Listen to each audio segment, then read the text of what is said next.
I just want to open it up by saying 70% of the money was on TCU in the national championship game. I don't even want to introduce the pod. I don't want to say hello. I just want to say there's a reason why Vegas is so beautiful. And Monday was a prime example. 70% of the money on TCU. How we doing, Parlay Pete? That's what 70% of the people thought. They thought that the dogs were going to be barking, just the wrong dog. They thought the underdogs were going to be barking, when in reality it was just the Georgia Bulldogs. Go Dogs, sick 'em. Shout out to Kirby Smart, man, for coming in and I guess you could say changing the culture, right? He improved the culture. I think he turned them dogs into dogs. Right. They were just dogs. Now they're dogs. Do you think Mark Rick would ever say this before a game? Trust your preparation. No, your ass is prepared for this shit for fucking 365 days. I think about them fuckers in that locker room. Think about getting our opportunity. All the shit you went through this week to get ready for this game. Now is when you pay the fucking price. You go out there with energy, enthusiasm. Hey, now, ain't nobody in this room should be cautious. Ain't nobody in this room should be nervous about shit. Go out here and fuck their ass up. Don't think about scoreboard. Don't think about shit. You think about knocking the shit out of them. Did you hear what Fox said on Monday? When I sat in that fucking meeting, I wanted to go fucking play right then. Tore your shit up out here. 2 years ago, fuck your shit up. Goddamn pride and joy tells me you fuck these guys up. You go play the right way. You play the right way. You knock their ass off. You stay off the fucking ground. You tackle the fucking man with a ball. The shit's easy. Look at the right shit. Punish their ass on offense and kick their ass on special teams, guys. It's about who the fuck we are. I believe in you. Let's go. I would be ready to run through a wall for that man. I'm telling you. And you know, stuff like that's not supposed to get leaked, but when you hear it, you go, oh yeah, I think Georgia leaked it just for the recruits. Just like they did last year after or at halftime of the Florida game. I mean, but think about it. There's somebody, I don't know if it was the same person, if it was a player or if it's just personnel, somebody, equipment manager, somebody. But basically, somebody was probably sitting in there and they were so fucking jacked up. They were like, man, I gotta get this. Even though it's one of those moments where this is what coach said to us and we're in the room, and 20 years from now, when they're doing the college football greatest teams list and they talk to the team and they said, coach before a game was getting this, or even on somebody's podcast or something like that, once they turn pro, it's glorious to actually get to hear that shit because it just explains everything. It explains 65-7, bro. It explains him going for it on fourth down in the fourth quarter and him keeping his backup quarterback in the game. Yeah, it explained everything. It really is. They talk about winning the right way, winning with class, and Kirby's like, no, I'm just gonna kick your ass. Stop me. I mean, think about all the different players who got touchdowns, who put up numbers in a national championship game, who are going to go be an accountant in Athens next week. They get to tell their grandson, tell you what, boy, your pappy, he was on that 65-17 with Kirby Smart. See that statue out there in front of Sanford Stadium? Yeah, it's Kirby. And the thing is that, hell, by that time, shit, it's going to be one of his kids, one of those players' kids playing for Kirby. Because unless Kirby aspires to go to the NFL, I don't get that from him. He will never leave Georgia for any job. I don't foresee him leaving to go to USC, Notre Dame, Alabama, anywhere. There's no job better than the Georgia job. And he's creating that buzz as this is the best job in the nation. In reality, it's easy to get kids to come to Athens because, okay, fuck it. It's college town, right? Still get to college town, but Atlanta's right here. We play in Atlanta 3 times a year. Playoffs, SEC championship, Chick-fil-A opener. Georgia Tech, and maybe 4 times a year, Georgia Tech on the road. We go to Atlanta 4 times a year. We're in the SEC. Our uniforms look better than everybody's uniforms in the SEC. And we're NFL Silver factory. britches. Huh? We're an NFL factory. Right. And we've been one. Even before I got here, we were an NFL factory. You know, and you get to be a part of something great, man. Like people talk about Bear Bryant at Alabama still because of shit he did in the 50s and 60s. Georgia doesn't have that big of a winning culture, like not like that. It doesn't have this, you know, like Oklahoma winning in the 40s and shit. Nobody, you know what I mean? They still talk about that stuff at these schools. This is the now for Georgia. You get to really be a part of history. So many great players, like when they show Matt Stafford, you know, obviously current Rams quarterback, maybe not for long, but current Rams quarterback, but former dog himself, being at SoFi, taking a picture with Kirby and Stetson. Like, you know what I mean? Like, these were guys that were dogs too. They never got it done, though. They didn't get it done. But and to answer your question that you kicked off before sharing that fucking inspirational video, or audio rather, no, Mark Richt would never have done that. You know, Mark Richt would have led the team in prayer before they went out there. And there's nothing wrong with that. It worked for Mark Richt to an extent. It did work. You see, he got inducted into the College Football Hall of Fame. Rightfully so. Honestly, for people that didn't win a natty as a head coach, I mean, he's up there among the best ever. I mean, 10 wins every year. Hey, so you know I had to catch up on old Paul Feinbaum. I caught up on the show this morning from yesterday. Okay. It was quite the hoot.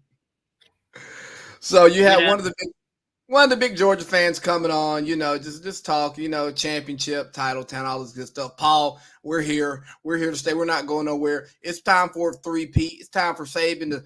I know that you're quick to back down Saban because you don't want none of these Georgia Bulldogs.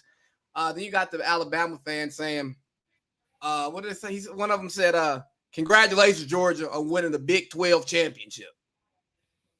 If Alabama would have been there, and I kind of want to pivot that into the conversation about the committee.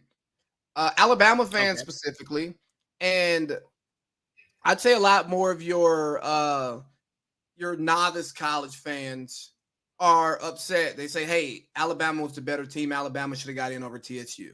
TSU would never get in. Sorry, Texas Southern or Tennessee State, whichever one is the real TSU. But you go, well, Alabama lost 2 games. They lost to Tennessee. They lost to LSU. Yes, they lost in the last play, but you lost. You struggled against A&M. That has to matter. I know Bryce Young didn't play, but that has to matter. TCU had a flawless regular season, lost their conference championship. I'm sorry.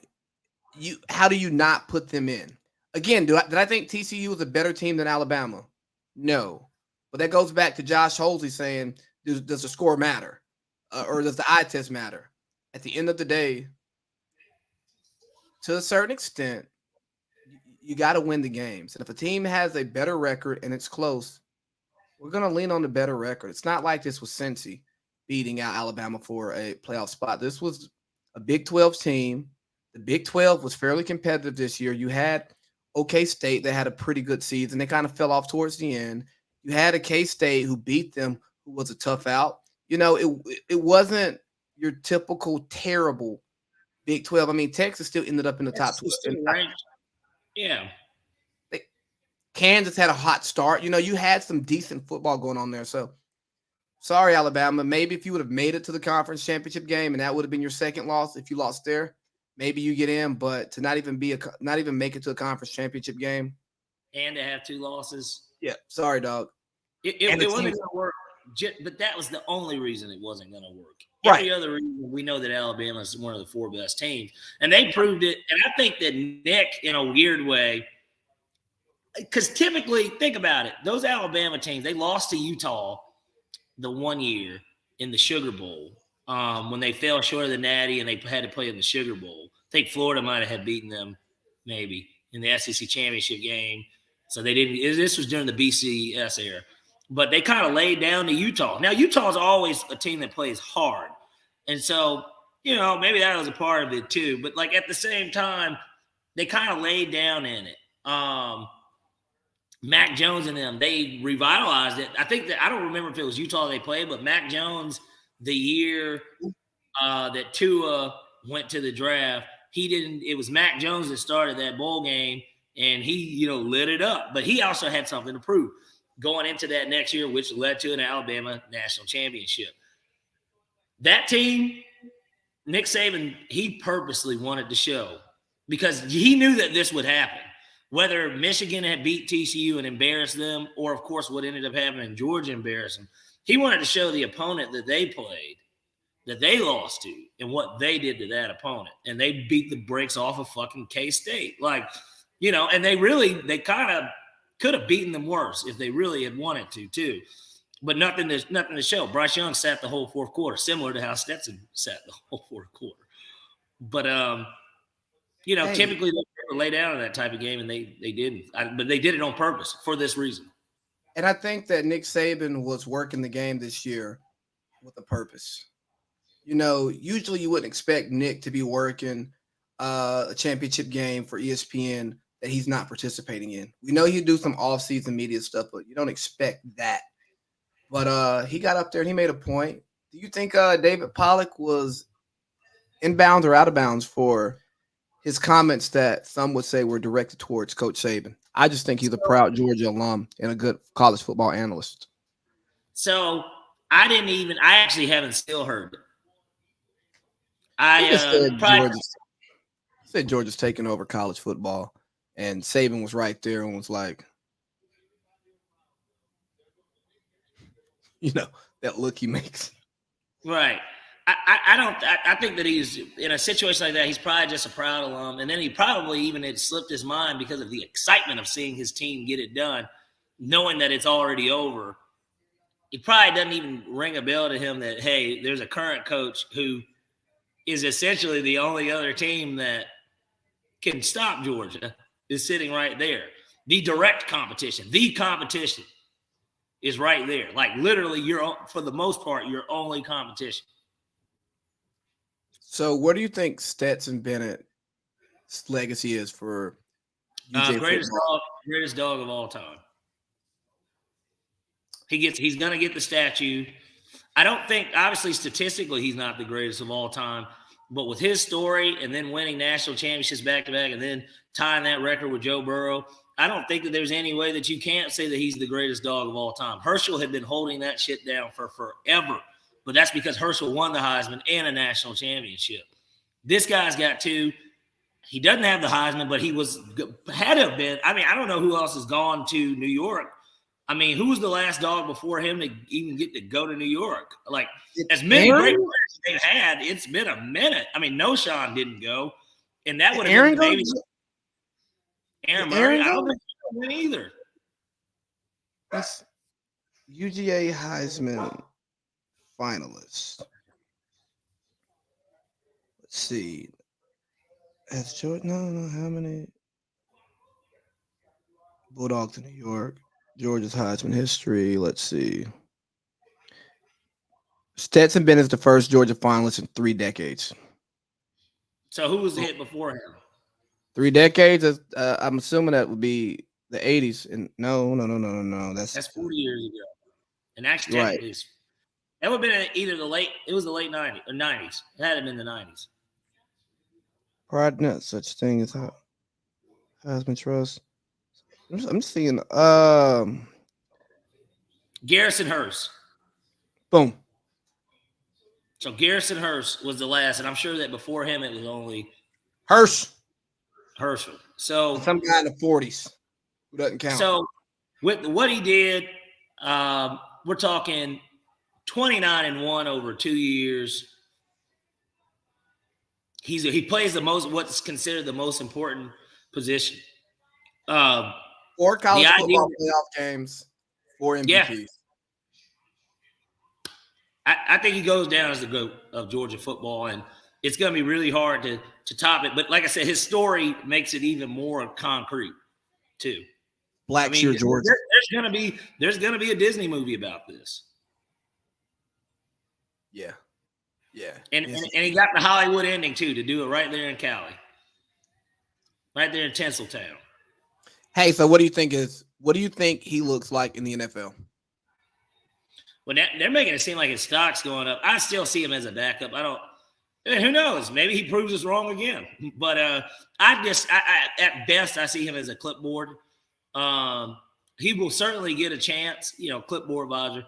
At first, obviously, I thought that he would be a camp arm. I thought maybe kind of like how Troy Smith, he'll be a camp arm.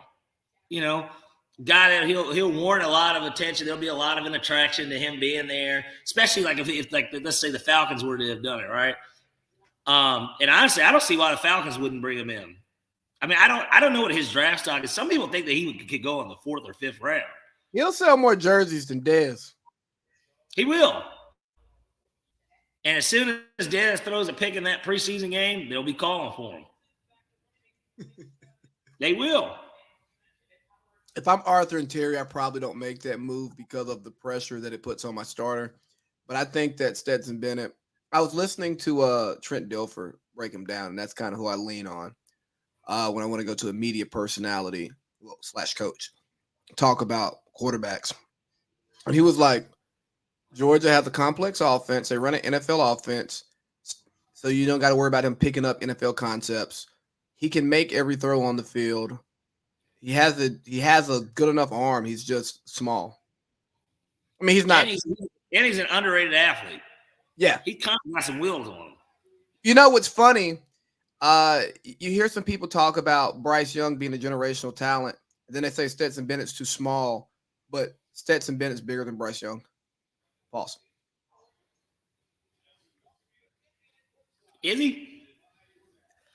That's what I've heard. And I forgot who it was. It was one of those college football guys talking about being on the field last year and seeing them on the side on the field. You go, oh, man, Stetson Bennett, he's a small guy. You go down there and see Bryce Young, you go, oh, shit. He really is 5'10", $185. Right. Light and ace. And I think we'll talk a little bit. We'll probably somehow work our way to Bryce Young and this nonsense Mike Tenenbaum said earlier today. I think it's nonsense because there's nothing wrong with Fields. I think that even which it already came out, there's GM, he had said, we have no plans of selecting a quarterback with the number 1 pick. He said, unless we are just absolutely wowed. Like they would have to, he would have to put on the great, they already would have to have thought high of him and done their due diligence. Like they just really do think high of him, but they'd have to see him in person, do a workout and just be like, holy shit, this guy is so much better. Like we need to move off this dude. You want me to play it real quick? But Fields, and I'm taking nothing away from him. I think he has a chance to be a good, maybe a top 10 quarterback.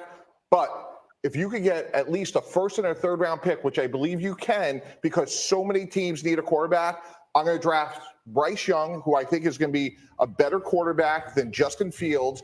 And when I do that and get at least a 1st and a 3rd round pick, I'm resetting Bryce Young's rookie contract, and I'm going to be able to get at least 4 starting caliber players. A great illustration of this, guys, is what happened in Jacksonville. Trevor Lawrence is on his rookie deal. They go out and get guys like Christian Kirk, Brandon Scherf, Evan Ingram, amongst others. So if I could turn Justin Fields basically into 6 quality players and get Bryce Young, who I think will be the better player, I'm making that move if I'm the Bears. Yeah, I would. For one, you said 6 quality players. Those free agents can come whether or not you have Justin Fields or Bryce Young. I see where he's going. And if this were Josh Rosen to Kyler Murray, where you're more confident in the player, I get it. Or if we didn't have a great quarterback last year. So I see where he's going, but Bryce Young's issue is one that is next to impossible to overcome because, dog, you don't get bigger. Like he's not gonna develop a larger frame, you know. And if Justin Fields was the highest, most sacked quarterback in the league behind a terrible offensive line last year with no weapons, and he's sturdy, he's 6'2" Cam Newton. What is gonna happen to Bryce Young, who's my size on a good day? You got that. I mean, like I said, it just depends on how high you are on those guys. And my thought would just be this, at least from that perspective, from the Bears. I get the quarterback contract reset because you do have to worry about paying Fields probably at the end of next season, right? That's when those negotiations start to go because you're going to pick up his fifth-year option, but then it's time to, probably start negotiating his deal so that you can get him taken care of early. Yeah, that affords you 2 more years if you were to make that type of trade while picking up a draft pick. But the thought would be there's going to be other options out there too. Like you have to think if they think that you're thinking so highly of Bryce Young, it'd have to be somebody that was already familiar with Justin Fields, that loved him during the draft process, that needs a quarterback, i.e., who knows? Because Fields went before Mac Jones. We have no idea if Bill Belichick would have chose Justin Fields or not because he wasn't there. And that's a team maybe glaringly that may need to think about quarterback. Like Mac Jones is in a situation where they should be trying to maybe offload him. I don't know how they feel. And that could be a lot of that could be coaching. He had a defensive coordinator and a special teams coordinator being his offensive coordinator this season. So maybe that's why he didn't look as good. But he also just, to me, isn't the guy. But then you look at a team like the 49ers where everybody is going to be intrigued with their quarterback situation because Brock Purdy, depending on what he does he become available? Does he become the starter? And if he becomes a starter, obviously Trey Lance has got to be available. And what if you thought even higher of Trey Lance than you thought of Justin Fields? And then what do they get out of it? Even though Justin Fields has put together basically a season and a half, what would warrant giving up necessarily a first if you can get one of those guys instead and not have to give up a first? Jordan Love. I mean, Aaron Rodgers may be available. There's so many different. So I think that there's too much confidence in the idea that Justin Fields has played it to where somebody would even not make the Bears have to come down on the price of getting someone like that. Especially knowing that they have the first pick in the draft. It's like, or I don't trade with you, and you either ride both of them out, and then what? You're going to eventually move him because once you draft Bryce Young, Justin Fields has a lot less value. Right. It's just like with Baker Mayfield and Cleveland. Once they signed Deshaun Watson or traded for Deshaun Watson, Baker had no more value. Exactly. His value plummeted. You already were sitting on big money because that was the 5th-year option, right? And so, it's a good thing. I don't know who leaked that because it wasn't just Tannenbaum saying it because he had to – before he said that, the GM – because it's not Pace anymore. I be forgetting. His name starts with a P too. Ryan Poles. There was clearly something that leaked within there that was something that they might look at. And because they might look at it, that means it's got legs. That means somebody in that organization has said something along the lines to make somebody believe that this is a possibility. Not that it's going to happen, but that it's a possibility. And you got to leave everything on the table, right? Like, I mean, everything should be on the table. Anything that's going to make your team better should be on the table. If that's what you believe will make your team better. And when you have the first overall pick, you should definitely do that because you want to drive up the value of that pick, which could very well be what that was all about. Hey, Justin Fields, here's what we're going to do. We're going to act like we are interested in Bryce Young, and we're going to shop you. We're not shopping you. We want to get more value for this pick. We want to start a bidding war. We want to get better guys around you. That's what we want. And that's what will happen. We can look at it just something as simple as this, even though I don't remember there ever being any draft day talk about this. But look at the situation. The Texans are picking second, and that's probably why they fired Lovey's ass, because they converted on a 4th down and then got a 2-point conversion in the game. Well, Lovey knew he was fired. Obviously, the Texans are obviously drafted a quarterback. They might have to do the whole Mitchell Trubisky 49er Bears trade. They might have to do that, and then the Bears could say, see, we got somebody too. We were never going to draft a fucking quarterback. The 49ers, we all knew that they weren't drafting a QB. And somehow, some way, it was just the idea that, well, Trevor Lawrence or who went first that year? Myles Garrett. He was the consensus one. Everybody knew that he was going 1 to Cleveland. Everybody knew it. They knew that Cleveland was not going to do quarterback. So at that point, the 2 pick is the spot for a quarterback. Houston doesn't want somebody to leap them to get the 1. So they're going to be willing to give up a lot of ass so that they can get the quarterback that they want, if that's the guy that they want. Who knows? Maybe they'll play Danny Ainge on them, knowing that Tatum is who they want the entire time, and then they let somebody make a trade with them, and then they just draft C.J. Stroud because that's who they think is the best quarterback. Or Will Levis. Oh, man. He's got Indianapolis Colts written all over him. If in fact it's true that everybody thinks to do what Falcons do. Look at that. My bad. Did not mean to cut you off like that. I thought you were done with your point. I apologize. No, that was pretty much it. Now we can switch back. Okay, goes better with the colors. Let's get to Falcons first. Let's look at our season. What do we take away from it? How much of the game did we watch on Sunday? About this much. Optimism. I say we start in the quarterback room. Or maybe we start upstairs because we just made some front office moves that were odd. It's certainly odd timing, and to bring in a guy that I get has had experience and been in the organization for 28 years, started off as an intern. Great story. Great story, but we're not here for a good story. We're here for winning football games. Yeah. And it's still, the news of it still made it really unclear because he's putting him in charge, but then it still said that Rich is going to have oversee football. I don't know what that means. Like that sounds like almost like Arthur Blank is stepping back and he's not having any decision making, that he's like, you're going to play owner. Even though I'm the owner, you're going to be acting owner or something like. Or maybe someone's been in the organization for a long time. They haven't been heard properly, but they've done a lot of great stuff for the team. So we're giving them a title that makes them feel better, a little pay bump.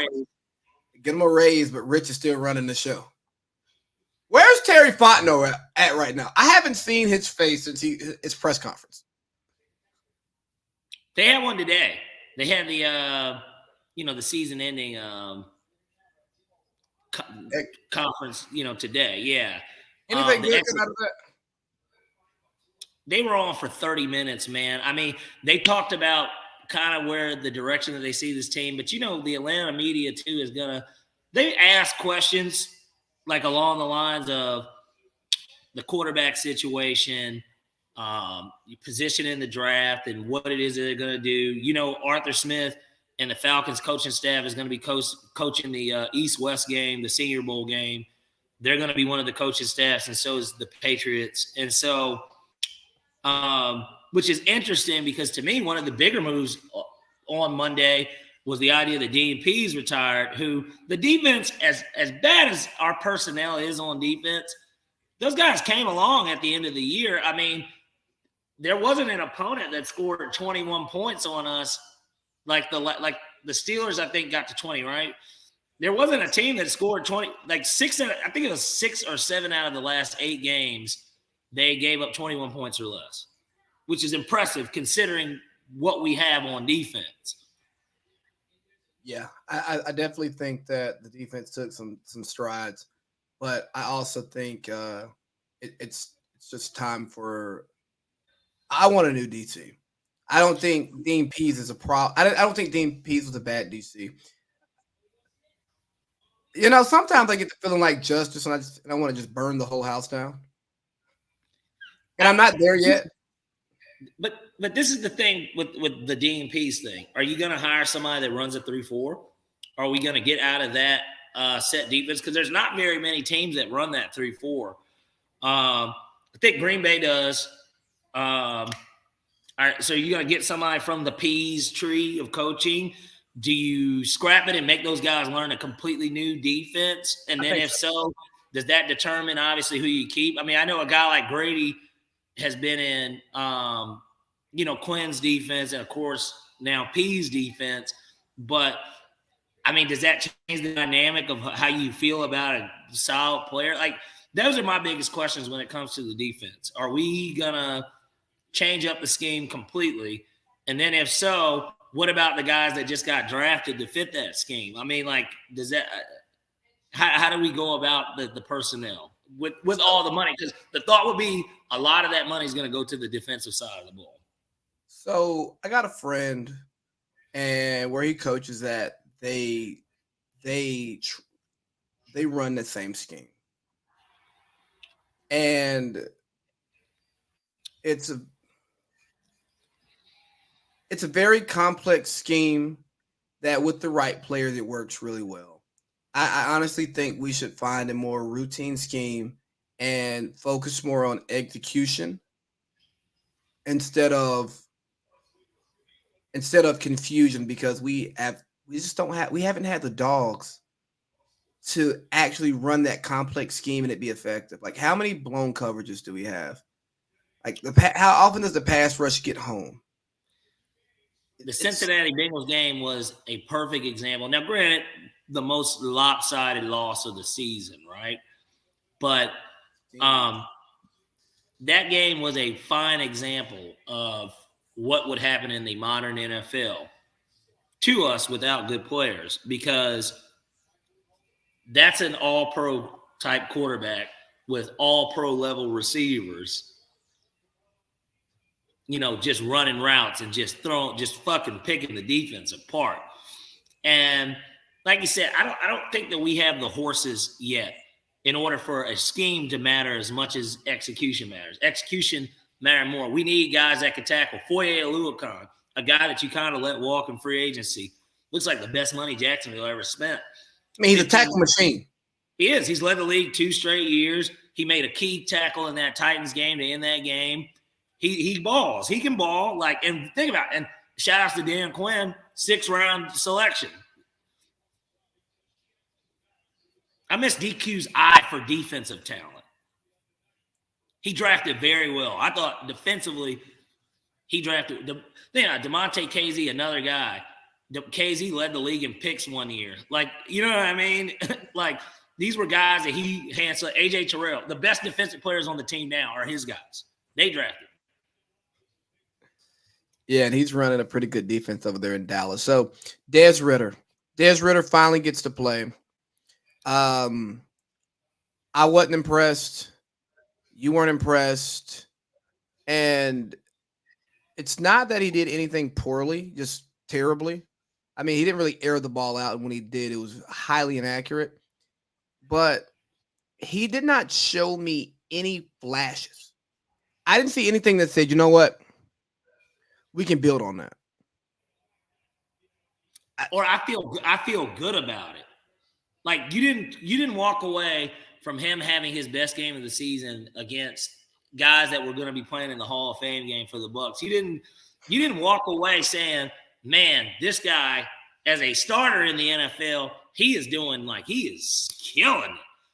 You didn't say that. You were like, okay, he's playing well against second stringer, third stringers at best. Guys that might not be in the league next year, he's doing this against. Let me break down my day at the game for you, because this was my first game getting to watch Dez in person. We show up at the second quarter, right? Yeah, but we now disclaimer, of course, we watched the whole first quarter here. We watched the first quarter on TV. We show up second quarter. Hang out at my seat second quarter, halftime. I go upstairs, meet up with a mentor. I didn't watch the game anymore. I watched bits and pieces. But from halftime through the whole third quarter, most of the fourth, I was up. I was talking. It was It's a like- social event. Yeah, it was, and it's like, do I watch Des Ritter or do I shake hands and kiss babies? I shake some The hand hands. looks, yeah. Your hand looks a lot better than Des. Right. Well, plus, I just think that the reality of those first 3 games that we did get to see of him on TV, it was nothing that made us be like, man, I can't wait to get there and analyze how he looks against the Bucs backups and their third string guys. I'm really excited about that. It was just too late. And maybe we blame Arthur Smith for that, because I blame who's to Des say Ritter. that Who's to say that that football game couldn't have been a meaningful football game if we made the move earlier? We'll never know. But if we had to guess based on what we think and what we knew even when we drafted him, we wouldn't have won any of them games regardless of if it was Des Ritter in there or not. You know, I think Arthur Smith is in the top third of NFL coaches. Okay. I really believe that. And he's been stuck with TD's failures. And I trust what he's thought in practice every day. And that's why I truly believe that Des Ritter didn't get to play until the end of the year. I don't think it was because of the bye, because they could have used the mini bye after the Carolina Thursday night game if they wanted to. It was, hey, I ain't saying Marcus is great. But what I'm saying is we're in playoff contention right now, and Des Ritter has showed me absolutely nothing in practice. Because trust and believe, Marcus Mariota, he did not throw the ball consistently at all ever during the season. But what he did was he made plays, we ran the ball, and we were winning games at one point in time. And Des Ritter just was bad in practice. He was bad in games. And I hope we get to the quarterback market next year. I mean, this offseason. And that would be my thought. My thought is, and as you know, after the game, we got to speak about this kind of at length with others. And there were 2 opposing forces in the room versus kind of what we were saying. And that was kind of my thought was this. We need to upgrade at every position that we can, and that being the most important position.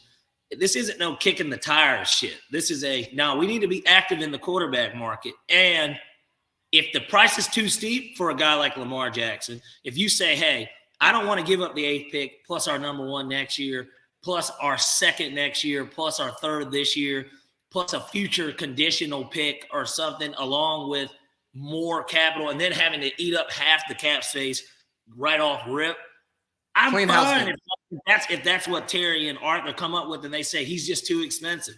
It just is going to cost too much to do this. Cool. You need to do your due diligence on fucking Jordan Love. You need to do your due diligence. This is a guy that sat behind what you could argue is a GOAT, right? Somewhat of a GOAT in this era, which I guess we'll have to wait and see how it plays out with him, because maybe he's the one that's going to be on the move. I don't know. Maybe he retires. Maybe he gets traded. I don't know. But what we do know is that there are other quarterbacks that will be out there, and you got to ask yourself, is this guy really going to make us a playoff team next year? And the answer is no. As of today, no. I don't care what personnel you line up with him. If you give him I saw DeAndre Hopkins is going to be available. Let's say we get Nuke Hopkins. Now, I know obviously this is probably not going to happen. Maybe it does fucking happen if you get Lamar. Maybe that is something that could be happening. But let's just, for all intent purposes, let's just say Desmond Ridder's the starter and you get Nuke Hopkins. Is he going to be able to get him the fucking ball? I don't think so. And so, you know, or more importantly, a guy like Nuke Hopkins is going to have say in where he gets to go. He's going to not want to come here because of that. Free agents are not going to want to come here because of that. There won't be optimism in Desmond Ridder to attract more guys. There's only but so – look, guys can get money in Chicago if they want to play with Justin Fields. And they might be like, oh, the Bears organization too. They might be like, shit, I'm down to go to Chicago. I know it's cold, but I'm down to go there. You know, they're like, you know, the House family. You know what I mean? He's like, man, old lady nice as hell. Like, you know what I mean? Arthur's going to have a selling point. And in reality, I think that a quarterback is going to want to come here because they're going to see Okay, Tyler Algier, promising. Yeah. Promising. We can definitely, if there's one thing that we could take away, we got our running back. I think we should still add a guy, but you don't have to, like how many of the mocks have us getting Bijan Robinson. You don't have to do that. You got your running back. And you can add another guy because Cordero clearly is not about to be that person, which at this point, you might as well cut him. I don't even know why you would keep him at this point, outside of leadership, because they didn't really fucking play him. And so you're going to get Kyle Pitts back. That's going to be attractive. A lot of people were like, man, he's a freak. Drake London, to me, showed promise. I think that it could have been better, but at the same time, I look at his quarterback situation too. I think that he's got a chance to be a guy. Like, he can be a guy. I'm not saying he's this all-pro, but he's a guy that could be selected to the Pro Bowl eventually. I see the promise in him. I don't see the promise in Ritter. And like I said, it could be that we didn't get enough footage, but at the same time, with the footage that we got, we've got to evaluate that. And like you said, Arthur Smith sat him for a fucking reason. There's a reason why he didn't get that start until, the last week of the season. Think about a quarterback who was a late bloomer that didn't show flashes. I mean, you could say Tannehill, but Tannehill still showed flashes. Josh Allen, he had the package. Big, fast, strong, cannon. And he refined his game and got better. But all of these quarterbacks, hell, Dak Prescott looked great in the preseason his rookie year.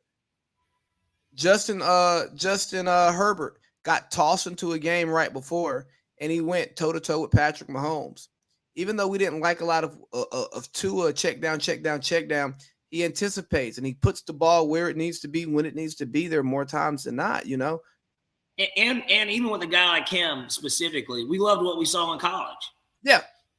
I didn't love what I saw in college out of Desmond Ridder. Yeah, they won games, but yeah, I mean, fuck. They beat Tulsa, and he was a fourth-year senior start. Like, I just, he had Sauce Gardner, the defensive rookie of the year, playing on the other side of the ball.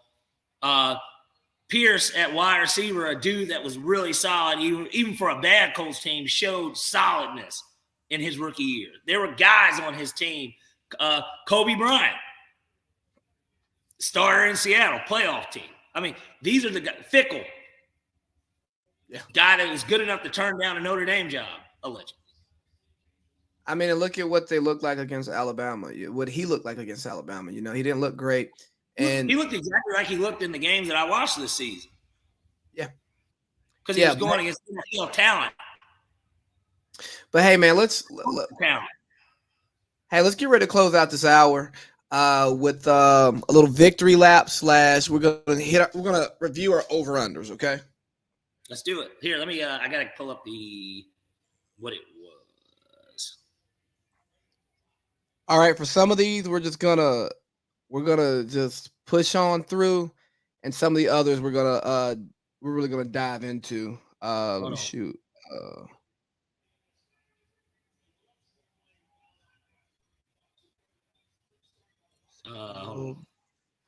Ready. Because some of these over-unders, man, they were good. Some of them were bad. We're gonna take a little tally here, keep a little score. Hey there, Siri. Shut your pie hole here, woman.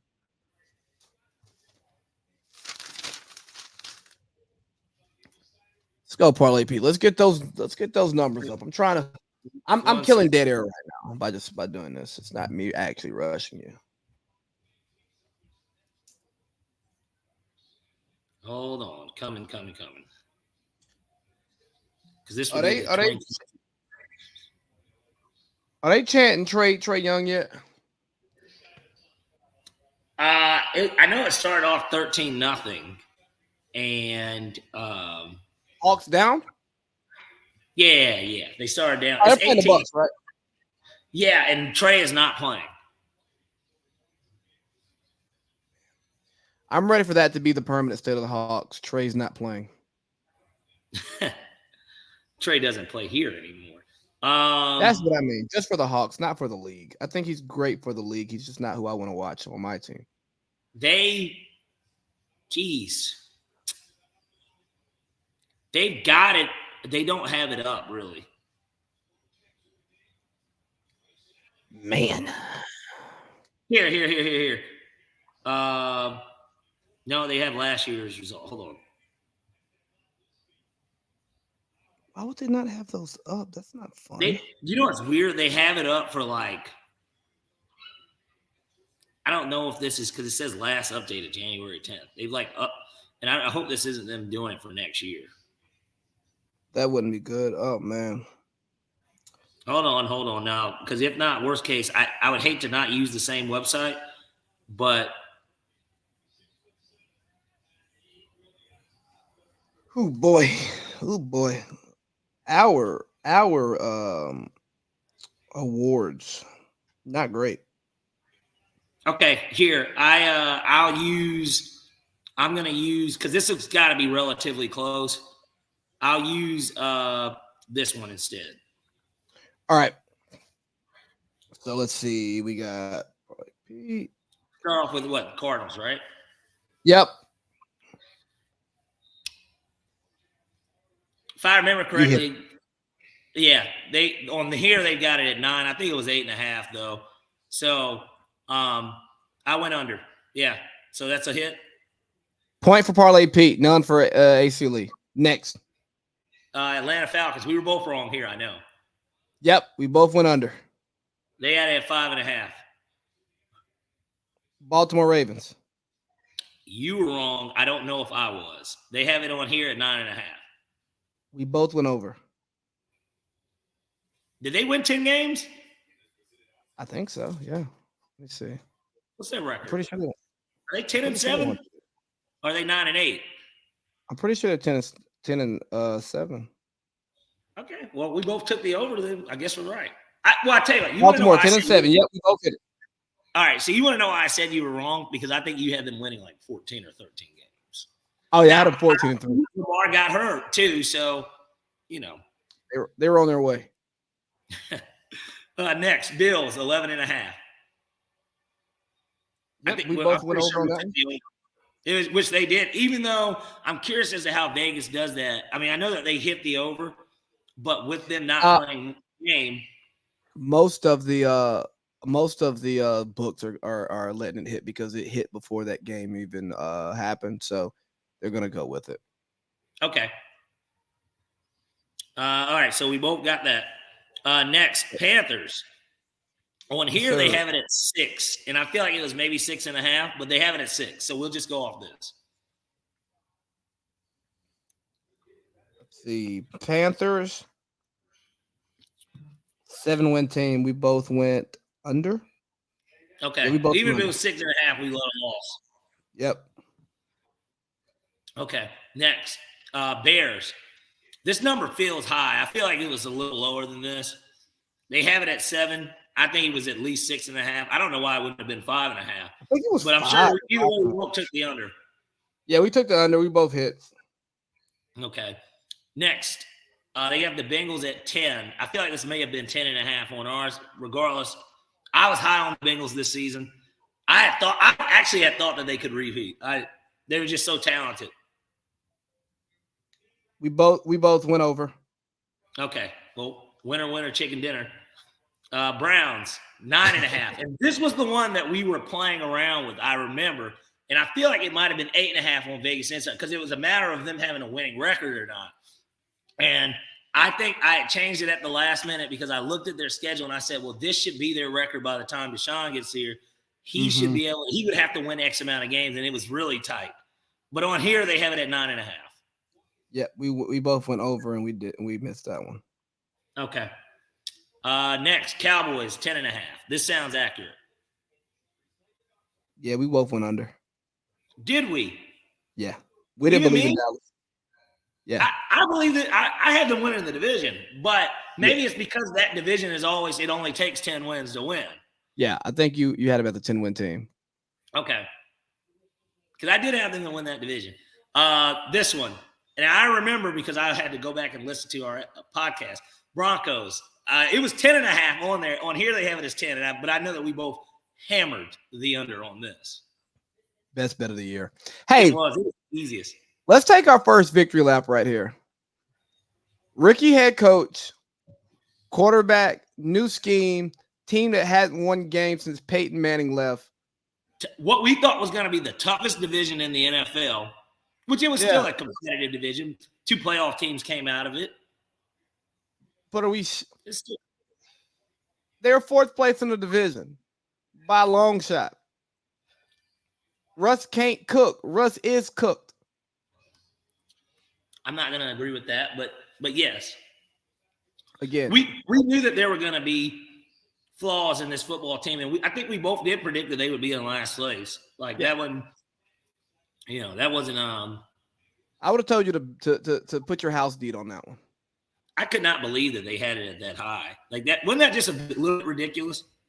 People took the cheese though because they thought that Russ was going to just drop in and then he was going to pull a Brady.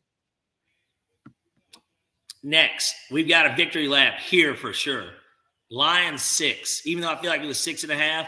Lions 6. I know we both took the over. Yep, the frisky Lions. The frisky Lions were in it. They were goddamn close. If Baker Mayfield doesn't throw a bad interception to the Seahawks in overtime, the Lions are in the playoffs this week, and I would have hit them as my last seed, but I exactly predicted 9-8 for them. And here's the thing that made the Lions so frisky and what made this season end the way it did and it be so great, bro. They cared. They didn't want the Packers to get into the playoffs. They're like, you are in our division. I won't say division rivals, but you are in our division. You're not getting to the playoffs, dog. No. We're going to run trick plays, go for it on 4th down. You are not beating us. Yeah. And if we can't go, you can't go either. Exactly. And I like that. When they talk about teams like, oh, are they gonna play are they gonna actually play if they're eliminated? Well, if you're playing against somebody who can go if they beat you, I would play the same way. I don't want them to go either. I'm a hater. Not to mention the Lions had a winning season on the line. There was still a lot to play for. They could have a winning season. Momentum is real going into the next season. We've seen it time and time again where teams have momentum going into the next season and then they blow up. Lions are going to be a sleeper to win that division next year, especially if Aaron Rodgers is gone. Speaking of Packers, they have it at 11. I feel like it could have been anywhere between 10.5, 11.5, but we'll just stick with the 11. I know I went under. You went under, I went over. Cash it. Next, the Texans. Next I'm pretty one. sure we both went under. Huh? We both went under on the Texans, right? Yeah. 4.5. Well, Texans seems they're the second pick in the draft. 3-13. Yeah, 3-13. Yeah. Okay, good. I have the records next to it on this side. Just want to make sure we both went under. We were severely wrong with this next one. The Colts, 9.5. And I told everybody to run up and pound it. And the only thing that got pounded was Matt Ryan, Sam Ellinger, and Nick Foles. And Jeff Saturday. And Frank Wright. And Jonathan Taylor. Hell, was there anyone that didn't get pounded on this team?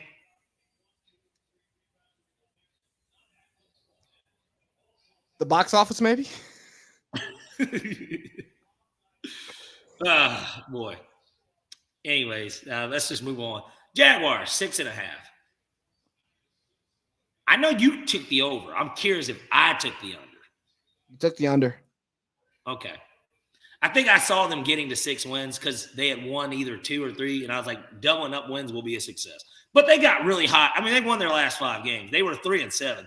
They were well on their way to 6 wins. And they won 9 games, won the division. Shout out to Trevor Lawrence from Cartersville, Georgia. Frisky Jaguars, frisky Lions. Those frisky cats there. Good call. I think we might have both been wrong here. Chiefs 11. Yeah. I think we both took the under. I think we saw 10-7. We saw that division being a lot tighter. It was more like an 11-6, 10-7, 9-8 division, not a 14-3, 10-7, 6-11, 5-12 division. Correct. Next one, another one I know we got wrong. Raiders. On here they have it at 8. I feel like it probably was 8.5. Well, we went over, so it doesn't matter. Exactly. Next, Chargers. We probably both took the over here. They have it as 10. Now they went 10-7, but it might have been 9.5. I don't know because I can't. Unfortunately, we don't have the exact one. We took over. Okay, so even with this one, it's a push. They went 10-7. So next, Rams. I know I was dead wrong here. 10.5. Yeah, we both went over. Okay, we'll just wipe that one on the bridge. I bet we got this one right. Dolphins 8.5. Yep. Okay, that's what I was thinking. I'm like, I know we went over there. Vikings 9. I know I got this. I had to have taken the over because I had them winning the division. Yep, we both took the over. Great. Patriots. This one's dicey. I don't remember what I said here. They had it at 8.5. You went over. You Your went boy under? Yeah. Good call. 8.5, 8-9. They're so close with some of this stuff. Next, the Saints 7.5. Yeah, we hit that one right. Well, we both took the under, right? Yes, sir. Perfect. Giants 7.5. We missed that one. Both under? Yeah. Gosh. Jets 5. We missed that one too. Really? Yeah. You know, we didn't believe in No. The MILF Hunter? Absolutely not. yeah, we just didn't believe in it. We knew that they were going to be more talented. They had a great draft. I mean, Brees Hall, I think we both spoke highly of Sauce and Brees. Yeah, we liked what they could do, but we just didn't think that they would be this good. I mean, they didn't make the playoffs. Zach Wilson was the problem, yeah. Eagles 8.5. I probably took under. Yes, you did. Mm-hmm. I know you actually kind of saw them winning about 13 games. Yeah. Good call. Steelers 7.5. I think I went under here as well. You did. I went over. Okay, because I was kind of hoping that, not hoping, but figured that Mike T did have his first losing season. They fucking rallied. They won like, what, 4 out of their last 5 or 5 out, like they rallied, just like the Jaguars. This was a team that they rallied at the end of the season. And more on the Steelers later, guys, in hour 3. Yeah, we got Julian Turner, sorry. Don't want to offend anyone. Let's see. Watching. The StreamYard people, they're going to get your ass off here. 49ers 10.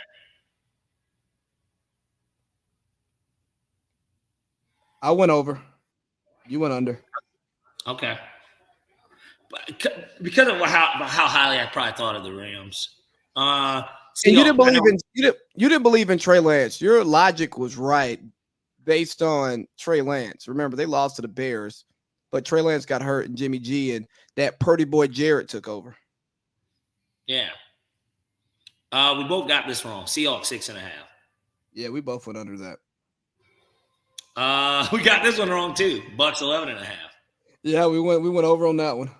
I think I had the Bucks having the best record in the NFL and Tom Brady winning MVP. We just couldn't find the losses on their schedule. And they found them. More of them than wins. I think next year or this year, this upcoming summer when we do this, we're going to be able to look at this and look at the end of the games and who's going to end up winning like their division early and looking at games because you couldn't have told me the Falcons were going to beat the Bucks this year. But they did. And so, but they already had wrapped up the division, albeit as a losing team, they did. But you have to almost keep that in mind for some of these last games, depending on what record you think they're going to have, because that shit will happen too. We got 2 more. Titans, 9.5. I pray that I took the under. I had to because I like the Colts. We both took the under. Great. Finally, the Commanders, 7.5. We both went under. They went over 8-1 because the Cowboys didn't want to fucking play on Sunday, even though they had starters out there. Let me see. If my math is correct. You hit on 13 and 1 push. And I had 16 and a push. So you went 16, 15, 1. I went 14, 17 and 1. Yeah. I'll live with it. Yeah.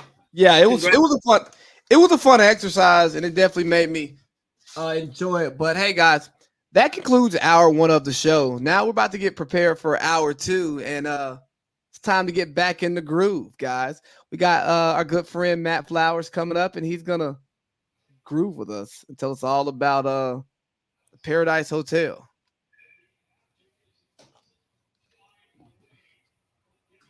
Is he sitting backstage? Matt, what's happening? What's up? I'm on live with Parlay Pete, AC Lee. It's lit. What's going on, fellas? Nothing much, brother. How are you doing? I'm smooth, man. I'm smooth. I'm glad I could jump on with y'all today. How was the first hour? Any good picks? Picks are going to be hour three, but we got some pretty good conversation going. You know, obviously, on our Georgia Bulldogs stomping the shit out of the Horny Frogs. Hell yeah.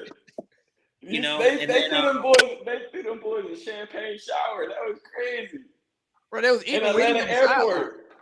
Right, they were crazy. eating wings on the sideline during the game. Oh yeah, that's nuts. Yeah, they were having a good fucking time winning that game. Yeah, they did. So the respect for the opponent got thrown out the door. Hey, so Matt Flowers, you're easily one of the best guests I've ever had on this platform. It was one of the most fun pods I've ever done. You brought the energy, you brought the peanut butter, we had a great fucking time, man. We did have a good time. I hope you never air that. That's aired. Well, as I say, it's definitely on all platforms. It's definitely on that bitch. Yeah, it's not. I didn't. It was right before I moved, so I didn't cut up the clips and do the whole YouTube piece. But no, it's up. But maybe we'll get some good takeaways from this one. Back in the group, man. Yeah, man. How did it happen? So the whole situation started through Instagram, right? I mean, it's amazing that as an online platform, people are taking their content creation and their careers into their own hands and just utilizing these platforms to reach out to millions, right? So this one recruiter ends up reaching out to me, and it's funny because at first she hits me up, right? And I'm just in my restricted messages, so I probably sat there for a couple days, and Shorty was like, hey, so I think that you'd be really cool for a show. Have you ever thought about it? I'm like, yeah, I thought about it, X, Y, and Z. Just like y'all, I used to watch Road Rules and MTV, all that crazy shit back in the day, right? And so she starts telling me about why they like me and this and the third. And I'm like, cool. So what's the show? So she's like, well, it's a pretty popular show. You've probably already heard of it. I'm like, we'll give you the name, goddammit. And so she starts off by saying it's F-Boy Island. And I'm like, I'm almost 30 years old. What the fuck I look like going on some show called F-Boy Island? You know what I'm saying? Immediately it was nah, that's not for me. There's no way I can explain to my mom, my job, I'm gonna leave for a month and a half, 2 months to go on a show called F-Boy Island. So I turned that down. And then maybe a couple weeks later, she reaches back out and she's like, all right, well, I understand F-Boy Island wasn't your vibe, but what if we got you on an island and there were some mature women on there? And I'm like, okay, you know that, now we're talking my language. And then they're like, all right, well, what if they're older mature women? And I'm just like, let me think about this. Right? Let me think about this. We got some women on an island, first of all. Foreign. They have experience. They probably have some some clout to them. They probably paid. They might be able to be a benefactor. It's the pros list is just starting to level up here. So I'm shit, fuck it, why not? So I put my name in the hat, and I really didn't think much of it, right? The way that these things go is they reach out to you in winter, and you go through a few trials, right? And this isn't everybody. This is just my personal experience. And you go through a few interviews where like you hop on the thing, there's a couple producers on there, you're sitting there, you're cracking jokes, laughing it up, like showing your personality, like you can be a disruptor, you can be like, vibey like myself. And so we get out to like 3 weeks before the show starts filming, and they call me and they're like, yo, you're selected.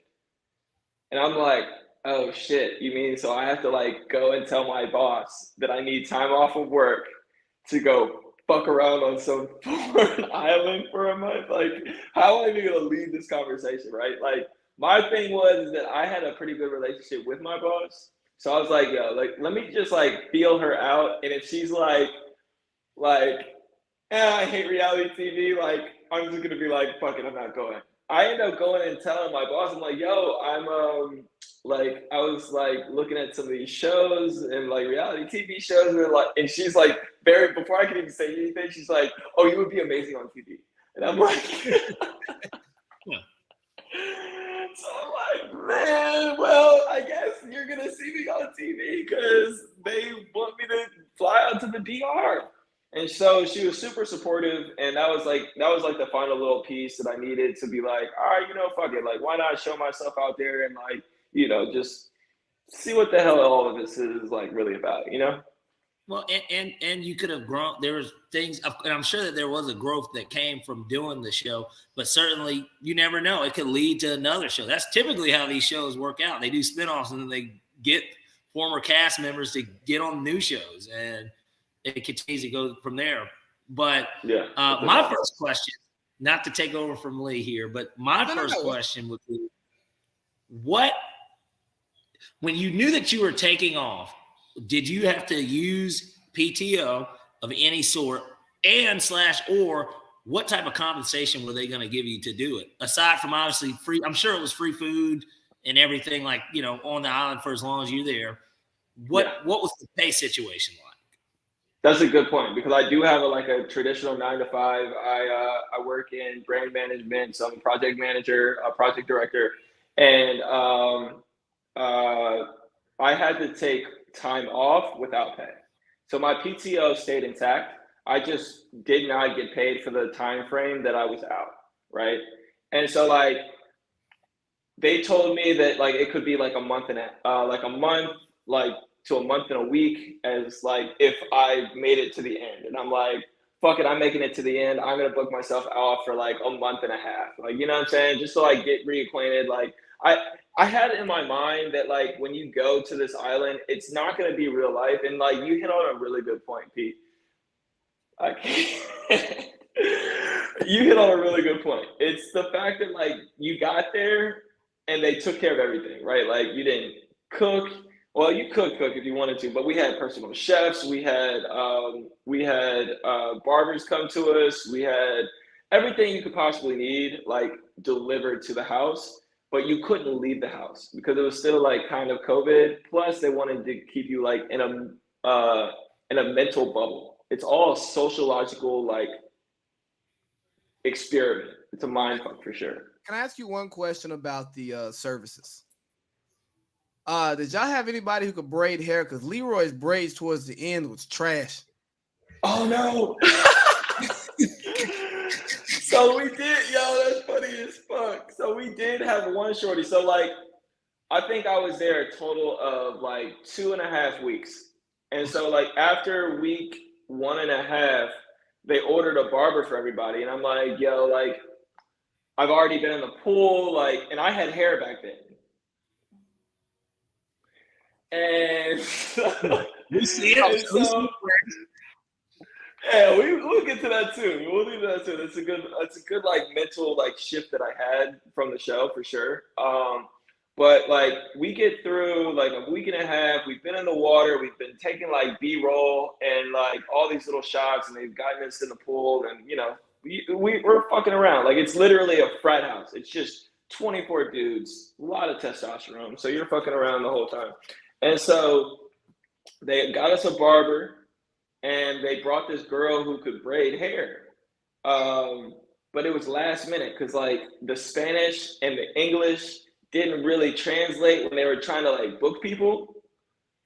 And so like I guess in the communication, they were like, all right, we got a barber who can braid hair. And then the barber gets there, is like, no, I'm a barber, but like, I know someone who braids hair. And it's like, well, damn, like, Mo, like, what are you talking about? So they ended up figuring it out kind of last minute. Had to get her COVID tested and all that stuff and like brought her on. I don't know if he got rebraided, but I know he got braided at that point. And I know that she was not as good as my braider in Atlanta when I like got my shit done. So like it was like one of those things where I'm just like, you know, it is what it is. I'm just here to have some fun and like, you know, fuck around a little bit. All right, so I got like a hidden guest here, right? Y'all can't see her, but I can. And she watched the show with me. You ready to ask your first question? That's it. Okay, we'll get to your question. So let's circle it back. Did you really think you could help one of those ladies find her groove and find true love? Look, I can find anybody's groove. It's the true love part. You know, and see, you asked a really good question, right? I'm 30 years old. I kind of know what I like when it comes to like my partnerships and things of that nature, and who I'm gonna spend time with, right?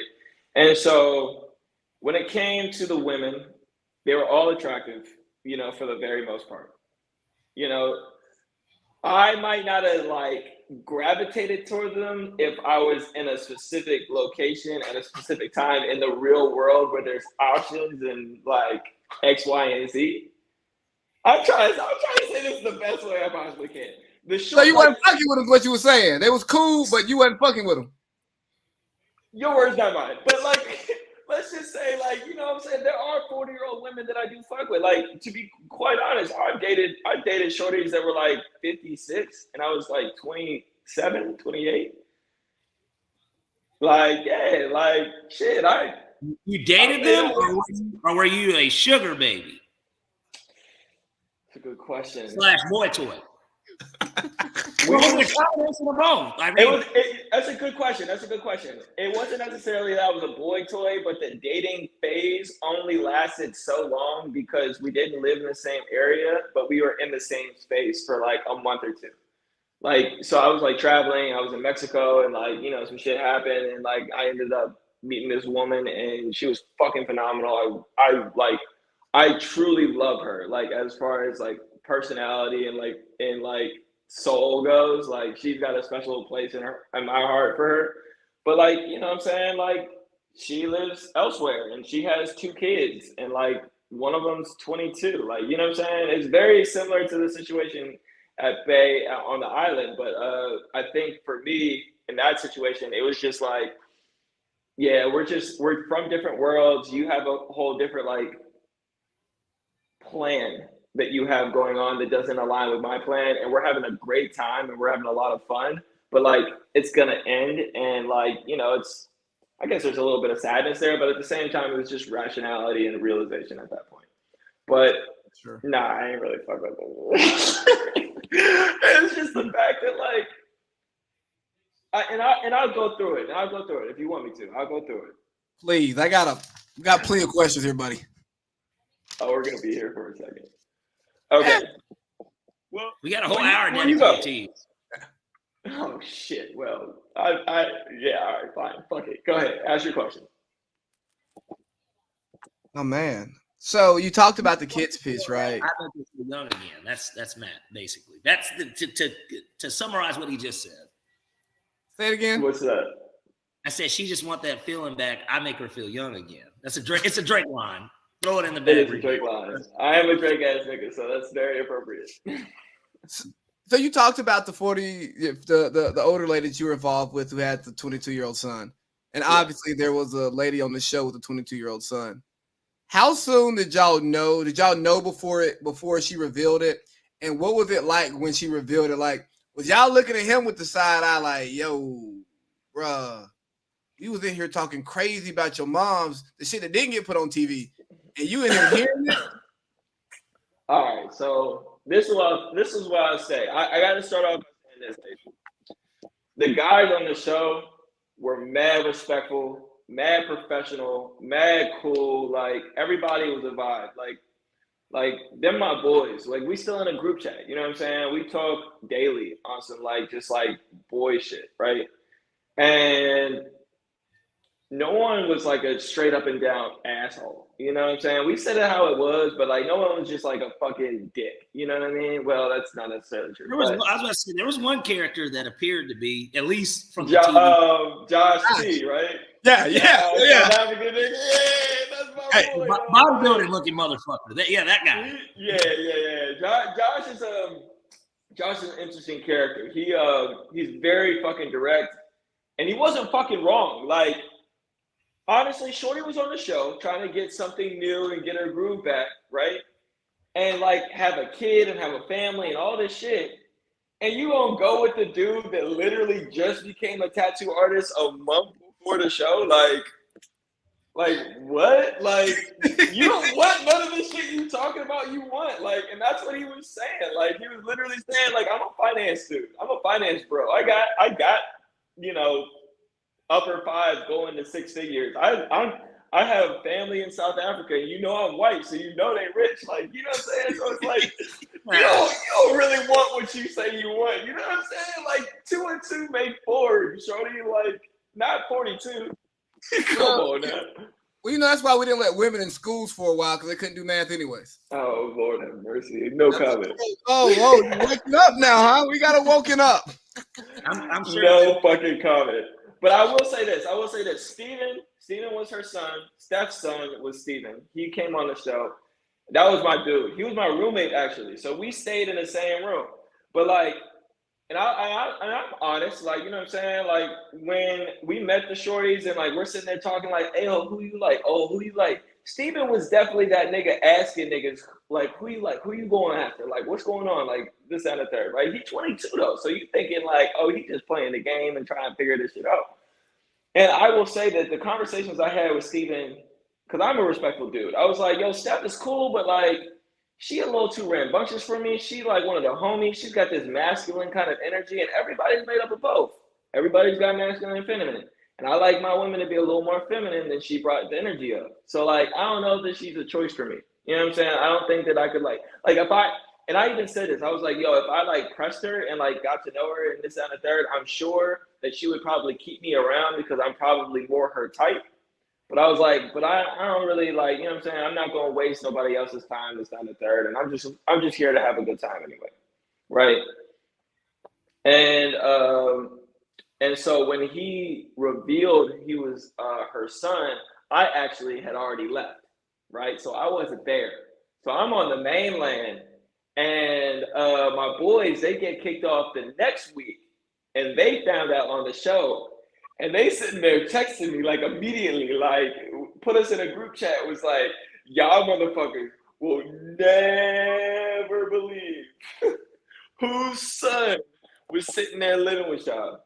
And, like, from that, it was just, like, jaw dropped. Like, he held his secret tight to his chest, like, man, wow. But, like, at the same time, rewatching it back, I fully agree with Leroy's, like, reaction to the shit. Like, he was surprised and he felt taken back. It was like, yo, is this real? Like I've been talking to Steven. Like, I've been telling him who I'm interested in and this, that, and the third. And it's just like, think about it.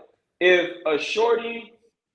I knew a shorty that we all knew, and I come over here and talk about, like, her with y'all, and AC's like, I like her, and I go back and tell her, hey, AC like you, and then she started putting the pressure on AC gonna be like, oh no, you just told her that I liked her. She could have just chose me because she knew that she was gonna get the most out of me. You know what I'm saying? And, like, I fully understand that. Like, that mind game plan, like, secretive, like, holding stuff to their chest. It takes the fun out of the getting to know you phase. True. And with the Steph and Steven thing, like, as you put it like that, right? And then watching the way the show ended and kind of the stuff that she was saying, granted, it's reality TV, but it's like, yo, shorty, you still don't know what you want. Like, you 42 and confused as hell. And like, you talk about the rambunctious energy. I'm like, okay, you overcompensating for something. That's great. But, yo, that's annoying. Hey, calm your ass down, bro. Ain't nobody trying to hit her. Hey, yeah, nah, we do that together. We don't want to. We don't want to do that with no girl, dog. Like I'm I'm sorry. like, what? Like, I'm let trying me to do that. That's my move. right. Like I'm doing that with the fellas. Like all that loud A shit. Nah, you keep that shit where it's at. That's hilarious, bro. That's hilarious. But I feel like that aspect of the show was purposely done, but because it just adds a little bit more messiness to the whole situation, and everybody loves a little mess. You know, that's why the shade room exists, and we get We know he can't stand it. our daily lives because of shit like that. So they needed that. They needed that aspect of it. Now, my question, the next question I had. Hold on, I actually had it written down too. Yeah.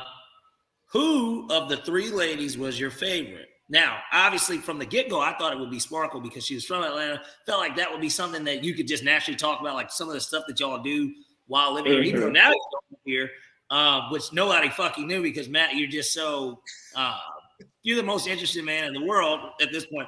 But who of the three was your favorite? Was it Steph? Was it Sparkle? Or was it Brooke? So I will hands down say my favorite person was Steph. I like we friends like to this day. Like, you know what I'm saying? Like I can hit her up when I go to New York. We could go like catch a drink and like meet up with a whole bunch of people and like just vibe out to the party or whatever. That's cool. I'll totally come to one of her concerts, X, Y, and Z. Sparkle was a close second, but only for a while because like I realized, and she even said it during the show, that she was like playing. She was like, I ain't about to give these little boys no attention for real. And I'm just like, why did you come? Why did you come? She's an Atlanta woman. Duh. Like, She was bitching. And same reason I left motherfucking Atlanta, okay?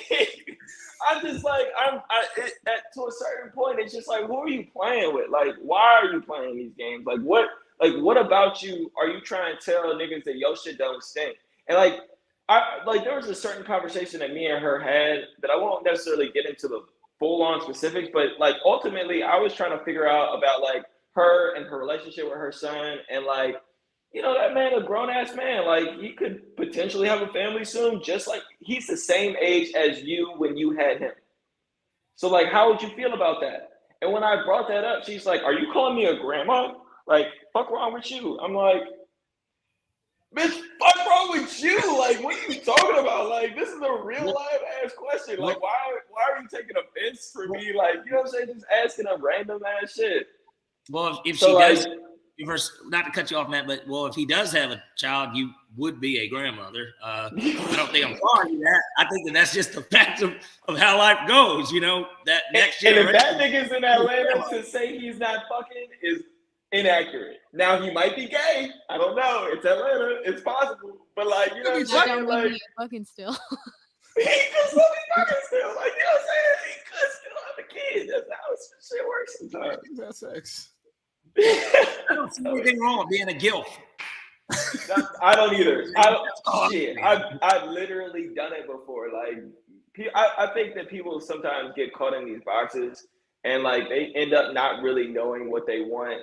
And like the things that they're asking for when it's like finally on their doorsteps, you know what I'm saying? When it's finally delivered to them, it's like, oh, so now that you had what you were asking for, you have an issue. Like you asked to be in a box. Like you asked to be in a relationship and have kids and this, that, and the third and all these things. And like now being in this box, like you like, let me out. It's just like you put yourself, like you asked for this. Like, you know what I'm saying? So it's an interesting take for sure. And then I'll say I like Brooke. I think that me and her have the most in common, and that's kind of why I pursued her more romantically than other. You know what I'm saying? I will say though this, Sparkle had that ass, and it was hard not to just be like, damn, fuck it. It was hard not to be like, damn, fuck it. You know what I'm saying? I thought Brooke was the most attractive as a viewer. And like I think dudes felt that too, but at the same time, like there was you gotta know your audience. You gotta know what you're dealing with. She's a white woman. With y'all niggas. She want a white woman. Well, and a white woman. Literally, it's the craziest shit. Like in my like final episode being there, there was some like back and forth with me and her that like I was like, yo, like your behavior is like unacceptable, X, Y, and Z. Like I had to sit her down and be like, yo, like you're behaving rude as fuck, and like I don't appreciate it, X, Y, and Z. And so within that conversation, she was real apologetic. It was like, you know, I'm so sorry. Like I got a lot on my mind and this, that, and the third. I'm like, I know, because you keep fucking with these white men who just became a tattoo artist one motherfucking month ago. Like that's my boy. I love Crew. But like what you say you want and what you're actually pursuing, the math ain't mathing. Like it don't make sense. You should try some little, you know what I'm saying, macchiato chocolate from the East Coast. Like try something different. So, you know. Hey, Crew looked like a domestic abuser. He got that gaze. I'll say this. I can't let that slide. Crew is a great fucking human being. I love that man to the death, but like I just I say don't know why like he was in all the episodes just talking like this. Yeah, no, he looks super coked up, and it's like, yo, no, like Brooke's my girl, and I was just with her 5 minutes ago, but I gotta break up this date. I'm like, oh yeah, I just got done my time stalking, buddy. It was very Mormonish. He is a Mormon. Well, he's from Utah, so he's from Utah. Nail on the head, dude. You are just as well traveled as any motherfucker I know, dude. You know exactly what's going on. Matter of fact, he's from where the base of the IRS is. One of their bases. One of their bases is in Provo, Utah. Oh wow. The fact that y'all gambling asses know where the IRS is located is fucking hilarious to me. I've got a business, Matt. I know where the IRS monkeys come from. Yeah, you fucking do, dude. Hey, the IRS is going away if the Republicans get their way.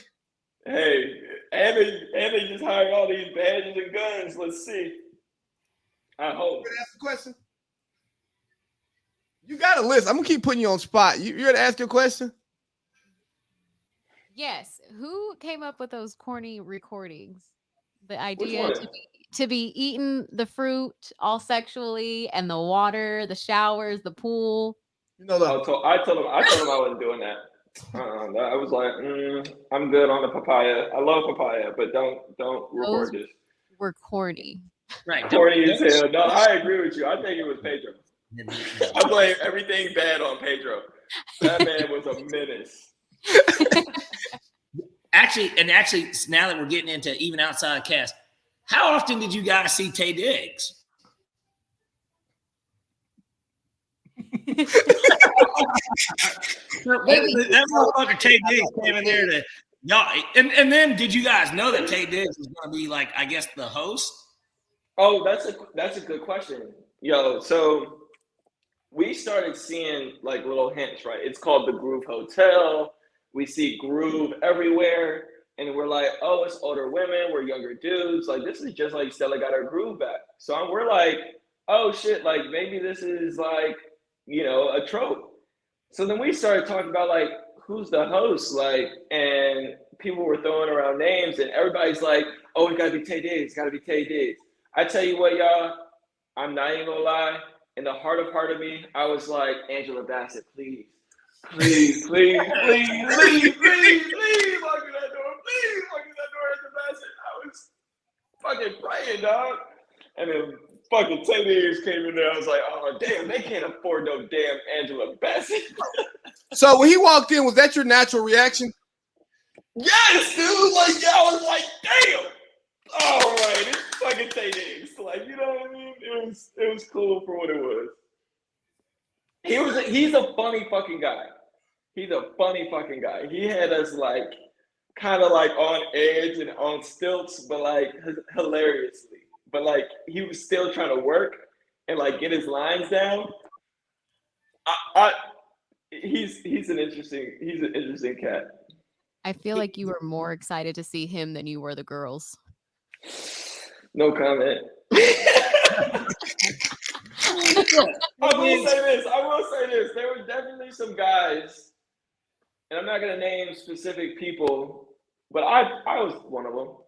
And I was like, damn, is this all we have to work with? Like, where's my like Where's my spiritual yoga bay? Like, where's my like super flexible, super in tune to the earth, track equal pious with me kind, shorty? You know what I'm saying? That But was Brooke. Didn't I tell you he really wasn't fucking with him? Yeah.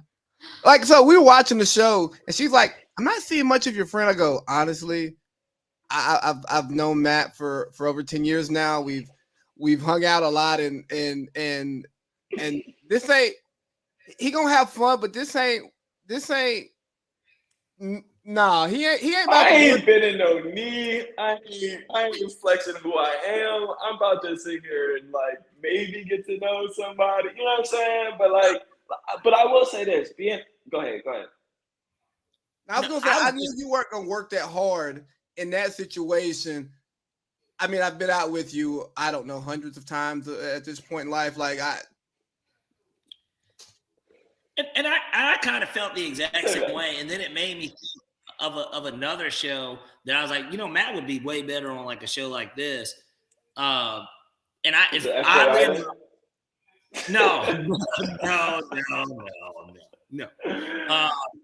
Are You the One? It was a show that was on MTV where it was 12 like dudes but 12 girls, and basically the group had to put together who their perfect match was. I actually had somebody that I went to high school, one of my brothers too, somebody I went to high school with, played football and he was on a basketball team. He's more a football player, but like he was on the show, and like I feel like a show like that would have been perfect for you. He models too, and so like that type of show to me would showcase you more and better because it's 12 on 12. So even though people could catch feelings potentially, people were fucking around, whatever, that was always something that could happen. But at the same time, the logic of the game was for everybody to win money, and nobody got kicked off the show. You're there every week so that you can get as many matches to where when the last week comes, the puzzle needs to be put together. So it's a lot of or y'all all lose. Still having fun on an island. You're doing challenges like fitness stuff. Like there's like a lot of shit, but there's 12 different women that you can talk to, and everybody can figure it out. See, and I'm glad you said that because I saw that show and I was like, this is a great concept. Like I actually applaud like the social mindset and structure about like how this came apart, because I think in that show they like reach out to your family and they like figure out who your kind of like perfect person would be. And like, you can sit there and lie to your face like, oh, I need Coi Leray or, Angela Bassett or whatever. Big titties with a nice face. When your mom is like, he needs a nice girl that goes to church and does yoga, spiritual, you know what I'm saying? Hey, Matt, Parlay Pete, what if his partner's gonna be like, hey, nah, I seen his track record. He that ain't him. He don't go in them rooms. When he get in them rooms, he fold. Oh, that's funny. Put him in the room with the What I said about Spark earlier, it's I'm me. I got multiple sides of me, and that's a beautiful thing. But no, I definitely get what you're saying. And I think actually, funny enough, that's kind of how they sold the show to me in the first place. They're like, there's gonna be older women, younger guys. It's gonna be kind of a nice ratio. I'm like, all right, cool. But when I get there, nothing against my guys, but it felt like hyenas chasing after a fucking zebra carcass, and I'm just like, I'm a fucking lion. I'm not trying to fuck with no hyena food. You know what I'm saying? There were 3 pieces of steak, and they were set at the bar. They said, "Who wants to jump the highest? Come on, let's see that vertical. Let's see that fucking vertical." Hey, bro, you remember how it would be like freshman year specifically when you're in the dorm? I know Parlay Pete didn't spend much time in the dorm, but when you're in the dorm and you just hear a woman's voice, and then everybody just come out their room. All of a sudden, they got to use the bathroom. Niggas got their shirts off and shit. Hey, hold on. Pause the game. Hold on, I gotta go get some water. Then you got a whole jug right there. Nah, I don't like that water. Exactly. And that was the same vibe that I got watching the show. I'm like, pre my wife. I would be here chilling, cracking jokes, bro. I ain't about to be sitting in here begging for some attention and acting like, no, man, I got self-respect, and this shit gonna be on TV. Man, hell no, nigga, they gonna be talking about, look at this corny ass nigga in the group text. No. Yeah, right. He tried too hard. But And yeah, it's crazy. real question though, was Lee as weird as they showed him off to be? Fucking yeah, but he's my fucking guy. I'll say this about Lee. I'll say this about motherfucking Lee. He means every fucking word. Like, this is a famous phrase of mine that I try and align myself to every single day. I trust people to be people. That means everybody's got their agenda, everybody's got their way, everybody's got their purpose in life, and it may be clear to you, it may not be clear to you, it may be hidden, it may be transparent. Lee is a transparent motherfucker. And like, honestly, one of the most genuine hearted dudes I've ever really truly met. And like, yeah, he was quirky. Yeah, he said some things that like, we were definitely like, throwing a little like, bro, like, come on, bro, you can't be this simple, dog. Like, to an effective, like, damn, I'm glad that, and honestly, like to a certain point, like I'm glad that I was captured in this environment and forced to be with some of these men, because it did show me that we have more in common than we think. You know what I'm saying? And that we have more tangible like lifestyle experiences that are for the better than than some may believe, and some of the media may lead us on to believe. You know what I'm saying? So like, one up to my boy Lee. Such a good, genuine dude. I wish him nothing but the best. And like, someday he's gonna find somebody. That was funny. You got any more questions, Parlay Pete? There was one more thing I did want to know, and I guess I'm just curious. So after eliminated from the show, you said that you guys went back to the mainland. So did they house you guys until the show ended? Like, how did that end up going once you left from the resort / hotel, whatever? Yeah, so you got kicked off, right? And you got kicked off, and from there you this is the mind fuck of it all, right? Your bags, your like clothes are everywhere, right? Like, you're living out of your suitcase. I try to keep myself organized because that's just the kind of person I am. But some niggas was just like, we're here, and I'm just like, okay, like, but like every night before the mixer, right?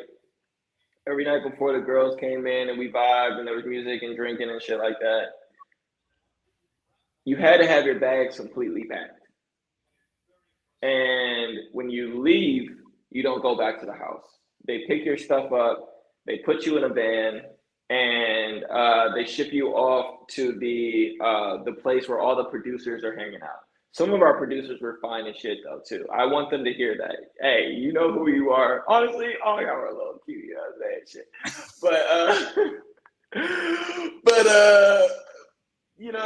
Then you get to the main joint and you're like, where the producers are, and they're like still like keeping their distance from you, right? But like, you're no longer on the show. You no longer have COVID protocol. Who fucking cares if you catch the shit, right? So you're back at the hotel. You have that night when you get there, and then the next day they bring you back on set to do all your exit interviews. So like, this is how I felt about this. This is how like this happened to me, and like you just tell your story. And then like I was on there and I was just like, yeah, man, like honestly, it was great up until that bitch put her finger in my face, and I was like, who the fuck is you? And like had to tell her about herself. Oh, I mean, it wasn't no like, but it was just like, I need a minute. I'm just like, what? Like, you're in my house. Don't put your finger in my face. I get that we're acting, but I assume I get that you have a lot going on, but like, I assume that was Sparkle. That was Brooke. Okay. That's why I told her ass. That's why I told her ass she was rude. I was like, yo, what you did was rude as fuck. I'm not even gonna lie to you. Like, I gotta check you on that shit, because it's like, come on now. Like, if you're willing to do it to me because you have this little bit of fictitious power over the situation, you would be willing to do this to your personal trainer or your waiter or your stewardess. Like, I ain't getting thrown off a JetBlue or Southwest for you. Like, it's just like, come on now. Like, we all about respect. So, like, we tell our little story at the end, and then they send you back to the hotel for one more night. So when we got back there, me and all the dudes that got kicked off at the same time. So that was me, the South African Josh, who's my dude, and Greg with 2 G's from LA. And we went out on the town, bro. We had a good ass little time. And oh man, when I tell you what, and letting them know, hey, yeah, like such and such, we just got kicked off a fucking show, but that's why we're here, and that's why we're here with you right now. Basically, the locals. We could have been anywhere in the world. The fucking hotel guests, like, no one was safe, dude. Like, we were like, we've been around, man, 24 dudes for fucking 2.5 weeks. Like, we're hungry as fuck. Like, talk about like seeing a steak and feeling like a lion. Like, kind of crazy. And this is the funniest part about that. Go ahead. I was just gonna say. Nah, a quick thing. That and then the chicks out there were probably hotter anyways. The one I bagged was. There you go. The two I bagged were. I was a fucking shit. Let me stop before shit gets crazy. That's locker room talk. That's locker room talk, Matt. You can't. Bro, it was kind of crazy, bro. I gotta keep that shit under the seal, bro. But no, it was cool. And the funny thing is that we sitting there, we leaving the resort, right? We leaving the resort to go to one of the local bars, and we get out, right? And once you're out, like you're in the world, right? I'm like. Yeah, 60 call. Y'all bless me. Yeah, but when we get, like, we're leaving, right? And we're like all the way out. I'm like, hold on, stop the car. I turn around, I was like, y'all niggas got y'all wallets, right? And they're like, wallets? I was like, your money and your ID, you fucks. Like, I know you've been living the life and been in this like cocoon of everybody like wiping your ass and taking care of you and feeding you and taking all of like life necessities away from you. But this is the real world now, and we need wallets to go fucking out in the world and drink and have a good time. Fuck. So I don't know what the fuck y'all gonna do, because I got my wallet. Like, it was a mind blow, but that. No, they didn't have their wallets. But like, I ended up buying everybody a couple, like, 2 or 3 rounds or whatever, and they threw me some bread back. But like, it was the fact that like LA and South Africa. But South Africa Bull, he grew up in Miami. Are you saying they just didn't have any money? They didn't have any bread with them. They left their wallets in the room because they had spent 2.5 weeks under this social construct that you didn't need anything to live. Once y'all left from the hotel, they just didn't have it because they were waiting on their bags. Got you. Understood.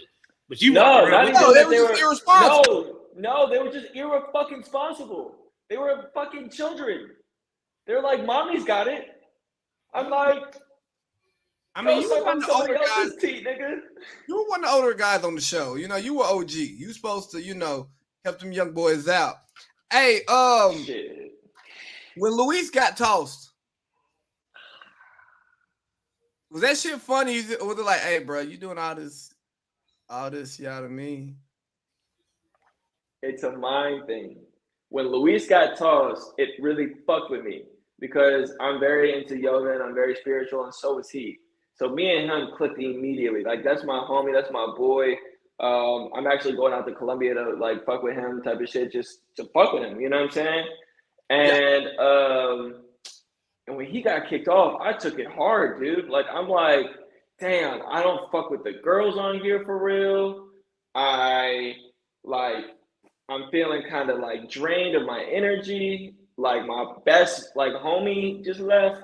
Like, it was so funny because up until that point, he wakes up at 6 o'clock every day, and I wake up at 7:15. So like every time I'm awake, he's the first person I see. So then everybody else waking up at 10, 11, 12, because they don't have fucking anything to do. You know what I'm And saying? they're 3 a.m. Yeah, to a certain extent. Like to a certain extent. Just side question: was it unlimited booze? No, it was only booze during. It was only booze. It was virtually unlimited booze. Like you're supposed to only have 2 drinks, but that nigga wasn't a real bartender, and he was just like 2 drinks. Who's only gonna have 2 drinks on essentially vacation? I got 2 drinks right now. Drinks. What are we talking about here? 2 drinks per hour. 2 drinks per hour. 2 drinks per hour. 2 drinks per hour. 2 drinks per hour. And so, like, yeah, so like when it came push come to shove, like niggas were turned during the mixer, but like there's no alcohol, like just like at 12 o'clock. Like you know what I'm saying? Like that wasn't the vibe. But yeah, so when Luis left, that shit hit me hard because I started like being the only one to wake up.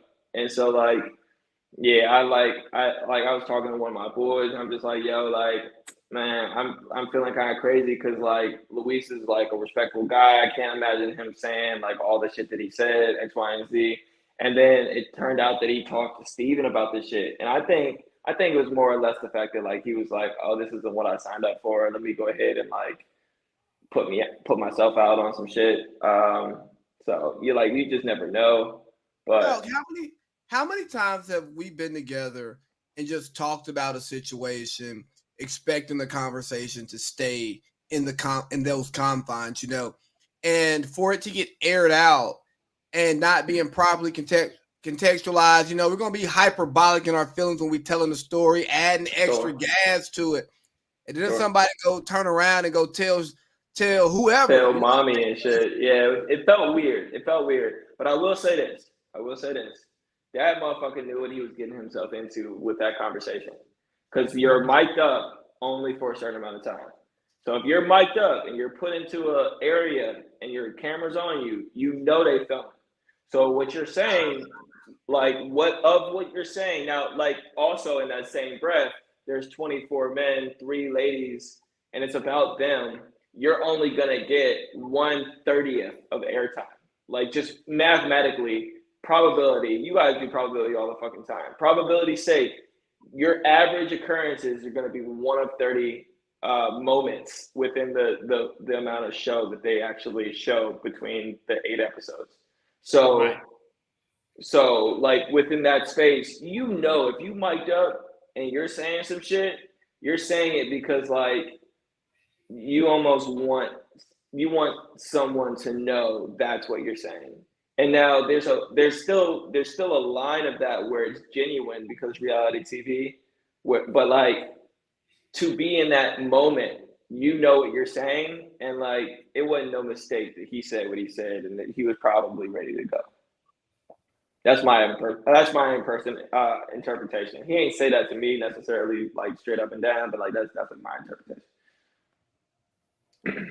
We might get a part 2 out of it since you're gonna go visit him. No, but nonetheless, me and the boys, we try and run next year and just do a fucking reunion trip and like just fucking go nuts in some country for a week and like see what the fuck is the vibe. They gotta invite the girls. I ain't inviting them out. Maybe Steph can bring her little fun ass out there and just fucking vibe with us. Everybody need a wingman like Steph. I promise you. Hey, what about Tashi? You know, in his tissues and shit. Was he really that type of sensitive ass man? Or that was just for the camera? I like Tashi, but like he was a fish out of water. You know, he was a fish out of water. This might be the messiest episode we've ever done, Parlay Pete. This is not a question, by the way, Matt. Women's Health Mag did a spotlight on all you guys and put all you guys' Instagrams up for the cast, and apparently Matt F might be my favorite contestant, and here's why. He's a yogi. Tell me how you feel about that. That Women's Health magazine listed you, or at least the author of the article. You were the favorite. You know what? Honestly, I read that and I was so moved and touched and appreciative of her perspective on that. Women's health is very important to me, and so is yoga. And being able to and mind you, nothing scripted, right? Like you do what you want for the most part. So we getting all mic'd up, and I know that there's going to be downtime. I go over to one of the producers and I'm like, I am 100% teaching all of these niggas yoga, like 100%. Grab the cameras, bring them over, put one there, one there, one there, and this is what it's gonna be. And she's like, oh my God, that's a great idea, like abso-fucking-lutely. And I'm like, cool, you get credit for it, I don't give a fuck. But like, that's my bag, you know what I'm saying? And that's like what's important to me. And at that time, I felt like the guys on the show actually needed it as well. So like, I appreciate them highlighting that because that was a huge part for me. And I didn't necessarily do it just to get on camera for sure. Like I know, like I orchestrated it, but I really just wanted to bring everybody together, and that was the easiest way to do it. Is to be like, all right, we mic'd up, and now these niggas are definitely gonna like participate in some shit that they probably, and most of them never did yoga before that moment. So like, it was definitely an honor to be able to like run through that. So that her picking that up was like a huge honor for me, and I really appreciated that highlight. As a viewer, a very dope moment just in general. I think that was pretty cool to be able to get a bunch of people to come in and do something that whether they didn't want to do it or had never done it or were uncomfortable doing it. Most of the dudes were fit, so I guess it wouldn't be an uncomfortability type thing. I mean, unless they just don't fucking stretch at all. But definitely a cool moment. And I just DM'd you that the author of that article's Instagram. I don't know if you ever reached out to her, but yeah, no, thank you, dude. He's in New York City with the O, baby. I hit her on Twitter and I didn't hear anything back, so I might as well double whammy and then like see what the Instagram's talking about. Yeah, no, because and on that same point, I'll let you get to it, but like on that same point, when I got done, dude, like, cause like you get this like level of like fraudulent factor, right? Where like motherfuckers are talking shit, like I do this and I do that, I do this. But dudes were coming up to me like, yo, you the real deal. I'm like, damn, like you don't know how much that means to me, because sometimes I don't even believe it. You know what I'm saying? So that really hit me somewhere special. But go ahead, Pete, go ahead. I was gonna say, said Arthur, it says in the bio, NYC/Tampa. And of course, we've got something going on in Tampa this weekend. I just am throwing that out there. But go ahead, AC. Oh, man. I have to get ready to close this out. Hey there, Sugar Pot Honey Bunch. You got anything else on your list that you want to hit? Bring the questions. All right. So how many times did you do yoga? Did you teach it? Was it just that once? So I taught yoga once, but it was an amazing thing because, like I said, I woke up at 7:15. Like my biological clock just woke me up. There's no alarm clock, there's no phone, so like nothing to like wake nobody up, but like yourself. And so when I woke up, I'm sitting, no phones, no computers, completely isolated from the outside world. Like it was crazy because this was around the time that Brittany Garner was trapped in Russia. I'm like, what's going on with Brittany? Like, is she cool? Like, you know what I'm saying? Like, you just like completely no TV. Isolated. You guys couldn't watch ESPN? No games, no nothing, dude. It was actually it was actually nuts at first, but then it started turning therapeutic. So to answer Wifey's question, it was the fact that I woke up, no one else is awake except for my mans, and he over in a corner meditating, right? So I'm like, fuck it, I'm gonna go do yoga on the roof. You know what? Double fuck it. I'm gonna go do yoga on the roof naked. And I was just like, I'm just fucking enjoying myself and like living in this villa like it's mine and like completely just throwing whatever the fuck to the wind, because like I'm sitting here by myself because none of these niggas are waking up till noon. You know what I mean? So that was definitely cool. And then I read a lot too. I read like I brought The Alchemist and I finished that, and then I gave that to one of my homies there. Cause they're like, oh, I heard about this book. I'm like, yeah, dude, like, you know what I'm saying? My book, your book. And then I started reading the Man Who Tapped Into the Secrets of the Universe by oh my God, what's his name? William. That's a book. Like if there's anything that I would pass along to anybody, that's a book. And I probably read it once a year. It's a great mindset book. But yeah, so I got a lot of reading done, and I did a lot of personal yoga for sure. That's dope. I got one last real question for you. Hey, bring them on, bro. I could stay all night at this point. We'll let you wrap it up because we got to get back to sports because good old Julian Turner is going to be joining us later. Yeah. Was there some fucking going on in that house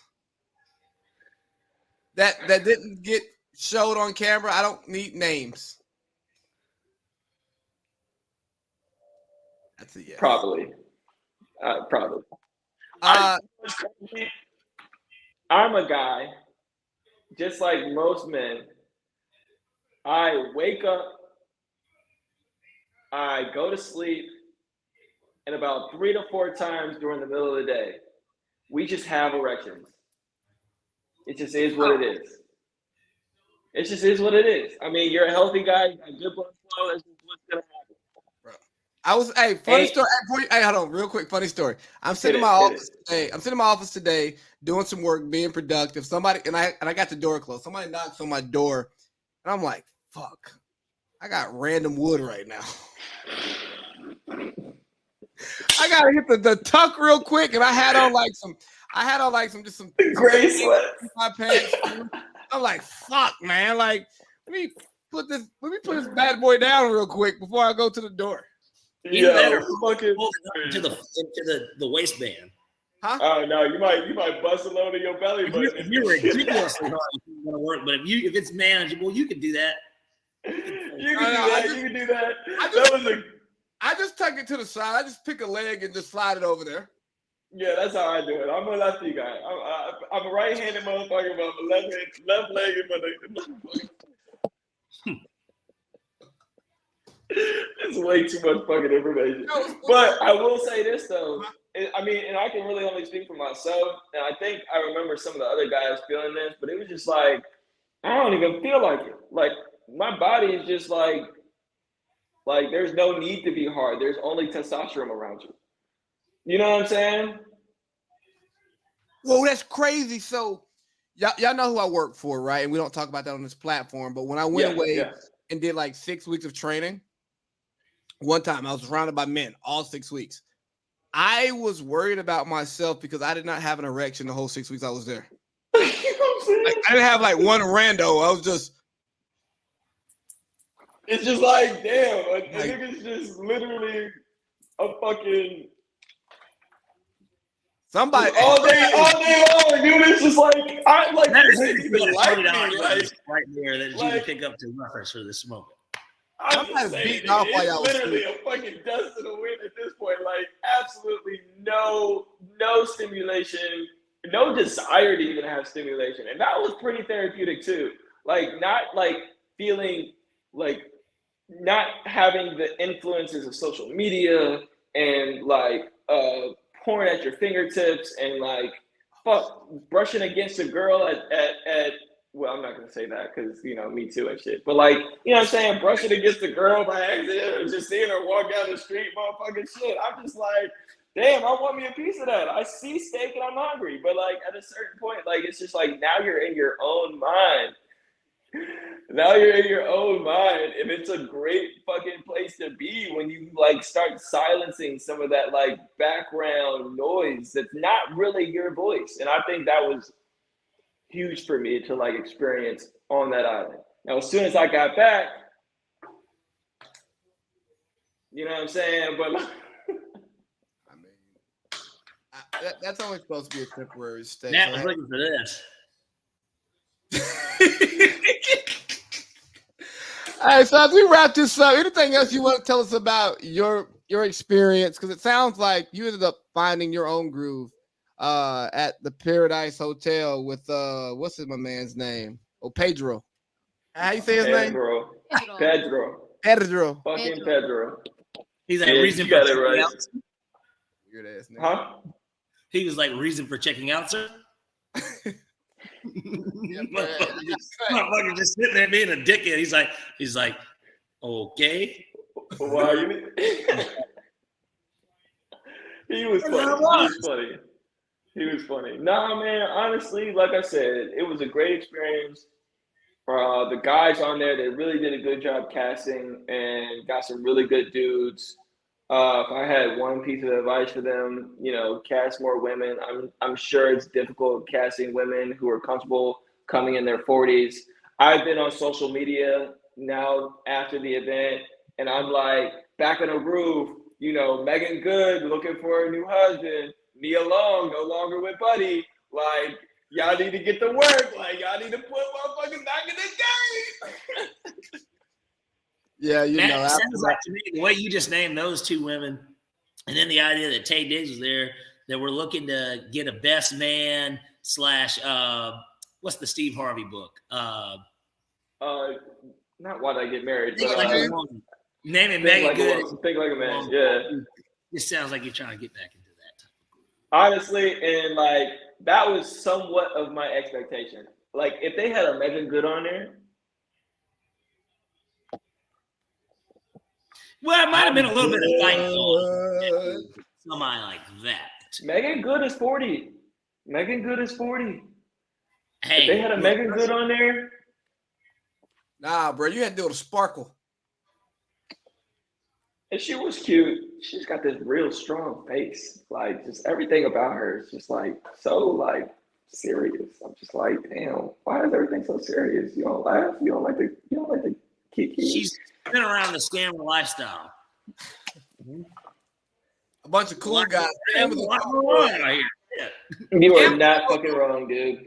Scammers and dogs, they ain't fun to hang around. They just sit there on their Zans and perks, and they don't really say much. They just real cool with they fat stomachs and they tight clothes. Yeah, but I will say that like she's done a really impressive job with her business. Coming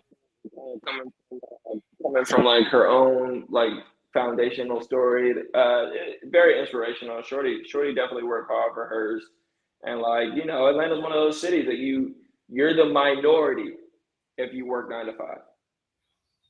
You know what I'm saying? Like as a principal, you're the minority if you work in 9 to 5. But there's a lot of liars out here too. A lot of niggas selling dope too, and they working more than 9 to 5. They'll talk about their business as opposed to the 9 to 5 that they do work, and they might really have a business, but yeah, that's true too. There's definitely some cap going on in Dogland. Sorry. Did I? Big cap. Well, thanks y'all for having me on, man. I really appreciate it. We appreciate you. Yeah, this was great. I want to get into more details about it. I'm sure I'll get to see you hopefully soon. I don't know how soon, but hopefully soon. Yeah, that's, you know what I'm saying? And I've been saying this for a long time. I travel so much, and so do y'all. Like for sure, like people maneuver. Like fucking probably you'd be everywhere and anywhere. Like it'd be great to just fucking share locations. You know what I'm saying? Like girls do it. They share locations with they like little best friends and shit like that. Like if I had like the locations of my dudes, I didn't have to think about like who's around me, and I was just like, oh shit, I got Steve, what you got? Like, you know what I'm saying? X, Y, and Z. It's actually not a bad idea because, I mean, I don't care if y'all know where I'm at. Like for what? Like, you know what I'm saying? Like, y'all not gonna set me up. You know? Never. No, you're my boys. You're my boys, man. I love y'all. Thank you so much. All right, dog. Thanks for coming on, man. Hey, absolutely. Y'all keep it tight, and can't wait to see them picks, man. I just started. I really started like playing like maybe once every 2 weeks. Okay. I'm putting 3% of my income into sports betting. Every time I get paid, I put 3% on sports bets. That's like what I'm comfortable with.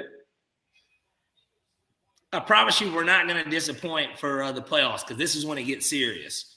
And it gets easy, But we also came off a 5-1 week with the NFL, and of course, technically 6-1 if we count the Georgia shellacking, considering we called -12, which was such an easy pick. But we won't disappoint, Matt. I promise. Love it, man. Hey, I'm here for y'all. I love y'all. Thanks for having me again, and keep it up, man. We love to hear. We love to hear all the information, and y'all sharing y'all knowledge with us is like it's really really meaningful. So thank you. I appreciate it, Matt. Appreciate No you doubt, too, dude. man. Peace, y'all. Love you. Peace. Oh, you Love you too, too, dog. brother. I mean, it was nice stepping back in the groove with old Matthew Flowers. You know, getting to hear like the other side of it. What I took away from it probably more than anything is that even though it was a reality TV show, there actually were a lot of different functions of it that were reality as opposed to reality TV. And I think that was something that I was curious of, just how, especially with the plant, with the guy being, the son being planted. I'm like, did y'all, asking that question of whether or not, did you know? And it's like, he didn't know, which is, that makes for good TV too. But that's what makes it, I guess, reality TV, right? Moments like that, moments like, New York spitting on Pumpkin and Flavor of Love, stuff like that makes it real. So yeah, I forgot about that. But, hey, isn't he just a great guest? He is. Matt's thorough. Yeah, that's the best way that I can kind of describe it. Matt's give him a little bit, and then he just goes.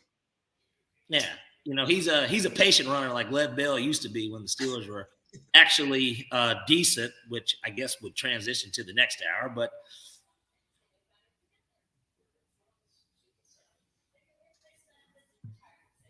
yeah, with that being said, and we'll get deeper into that. But yeah, definitely a patient runner that you give him an inch, he takes a mile. I can enjoy that.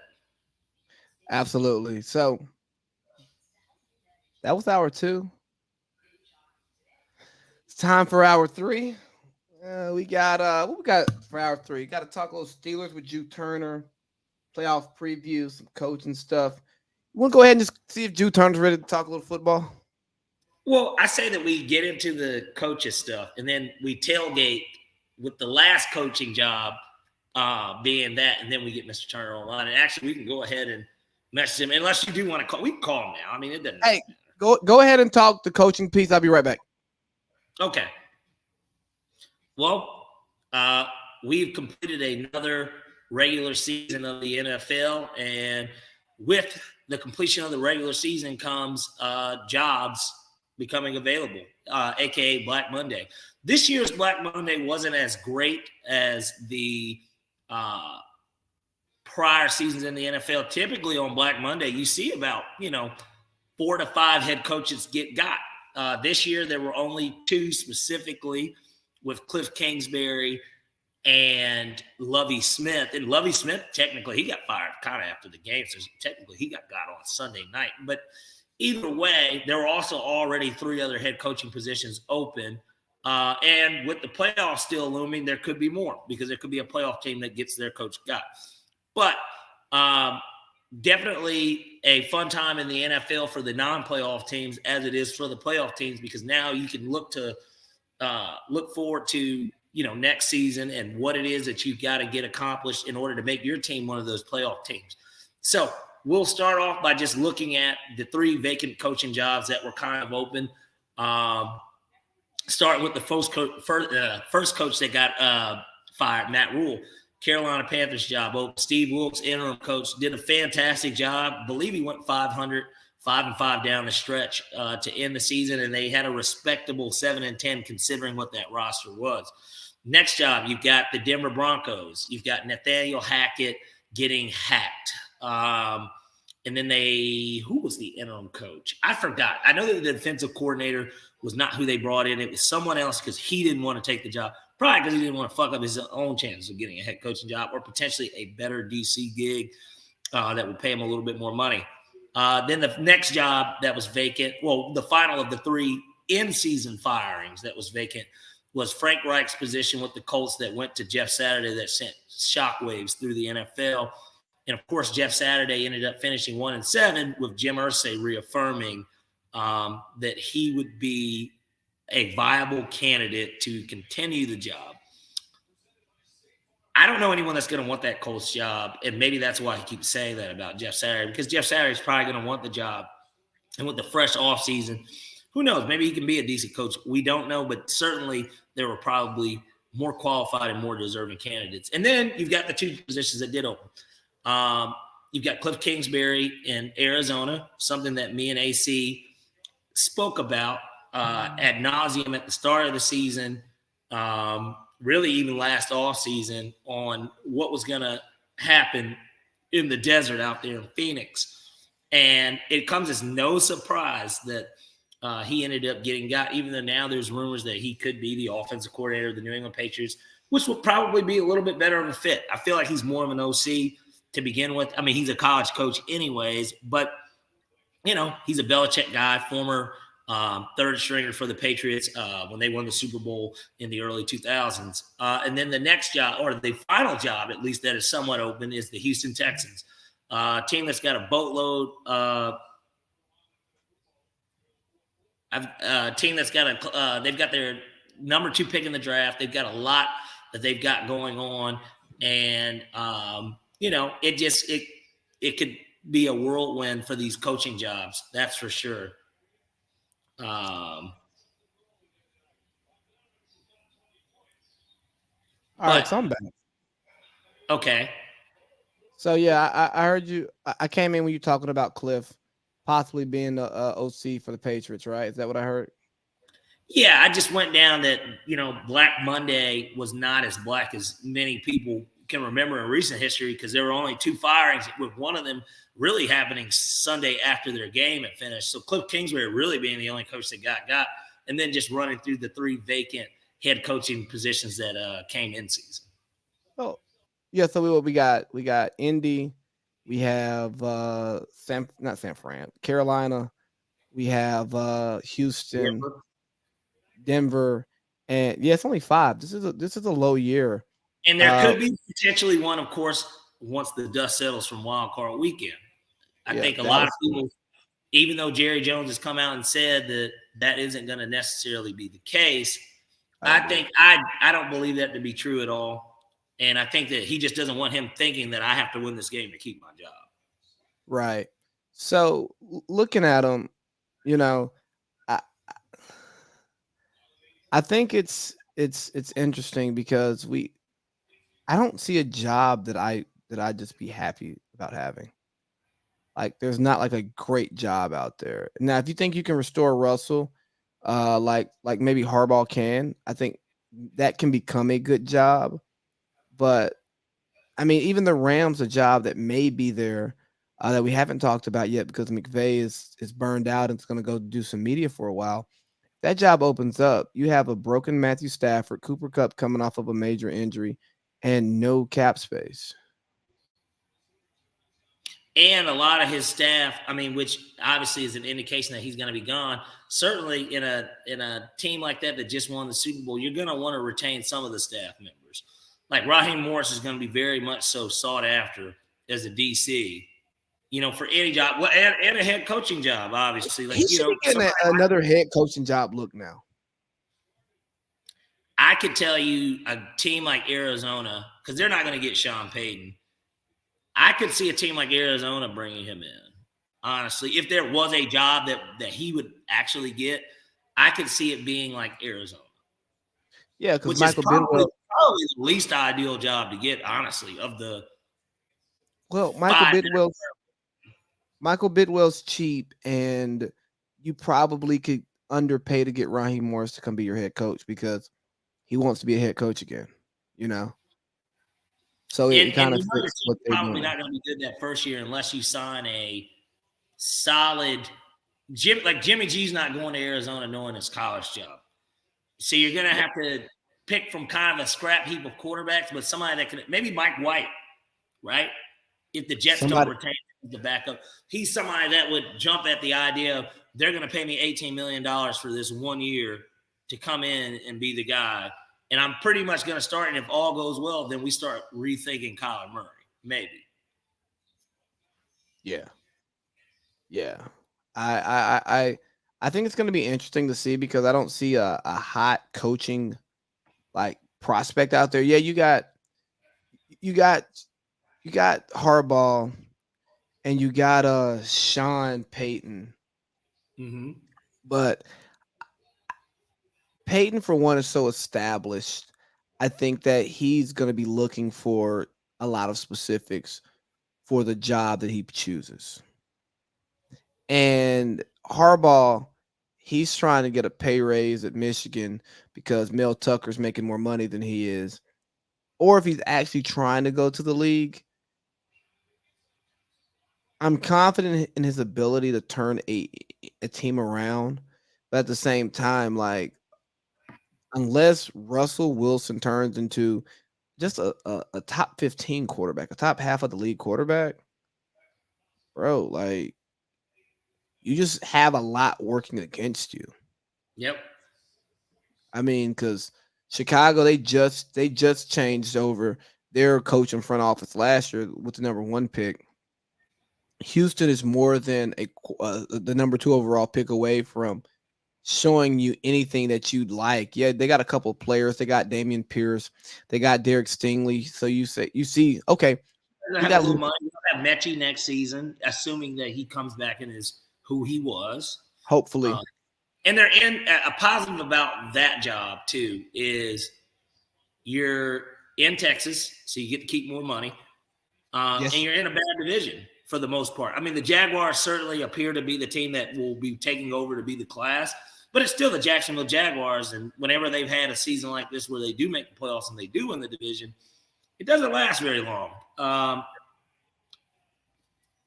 It's a winnable division. How about that? Yeah, it's winnable every year. It's probably one of the most winnable divisions in football year in and year out. I don't think anyone's I mean, you had the Andrew Luck years, but really no one's really taken a real just stranglehold on that division since Peyton Manning retired. So do you think there's gonna I wonder what's the shocker? You hear about DeMeco Ryans, you hear about, some of these other different coaches, and is there going to be a shocker who gets a job, or are we just going to grab another McVay disciple and say, hey, call some plays for the first time because McVay doesn't let you call plays? Where about? Are you just saying in general? In general, yeah. Positions that are open. Yeah. Good question. I mean, I think Ryans for sure gets a job, and I think with Houston, the idea would be that they would want to pair an offensive mind with him, with the quarterback that they end up selecting, which I think a lot of us think would be Bryce Young, right? Right. Ideally, that's what you're going to want to pair because, I mean, we've got to see here personally in Atlanta, at least, what the defensive coach does with an offensive coach. And I feel like you can get a good offensive coordinator and it can end up working out really, very well for you. Like Matt LaFleur's brother being available now. The Jets have gotten rid of him because they didn't have the offensive personnel in reality to make him look as good as his brother, as well as anyone else that's come from that Shanahan tree. He's going to be an intriguing guy. Maybe Houston brings him in and they do hire DeMeco Ryans. Because if I'm not mistaken, DeMeco Ryans was a Texan, correct? I don't remember. I know he was a 40, not a 49er. He was an Eagle. But I think that marriage, because he's coaching for Kyle, DeMeco's coaching for Kyle now. Even if those two weren't on the staff together, they work together. I hit the nail on the head. DeMeco Ryans, that's actually where he started. He was a Texan for 6 years, and then he was an Eagle for 4. So, yeah, and that's what I thought. I was like, I'm almost certain that he was on those teams with J.J. Watt. But nonetheless, regardless, yeah, he's a guy that I would have to imagine the Houston Texans are going to be keen on getting. And I could see a situation where a guy like DeMeco gets the job, but they have to get a top flight OC to go with them, a guy that they like and that can do this with the quarterback. Since you've already got your running game, you've got your left tackle. As long as if you do want to pay Laramie Tunsil again, you got your picks from the Dolphins. Yeah. Or not the Dolphins. Cleveland. Yep. You got some extra picks, so we can make something happen. Here's what we're gonna do. We're gonna do a quick bite with Drew Turner, then we're gonna get to the picks. Okay. Let's run it.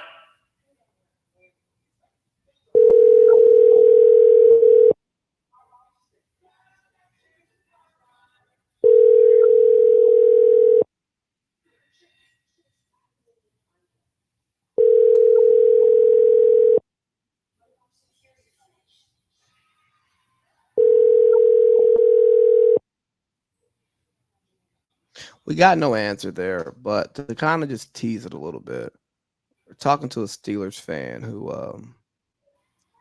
thinks the Steelers should go in a different direction with head coach, despite not having a losing season in his 16 years and going 9-8 with a roster that was less than impressive, especially on the offensive side of the ball, with a rookie quarterback and a terrible offensive coordinator and a lame duck GM who was able to draft a team and then walk away. And a guy too that holds the standard of championships or bust in an organization that, for all we know, historically has 6 Super Bowl championships, but 4 of them were won in the 70s, and they've only won 2. So that would mean, let's see, 80 to 23.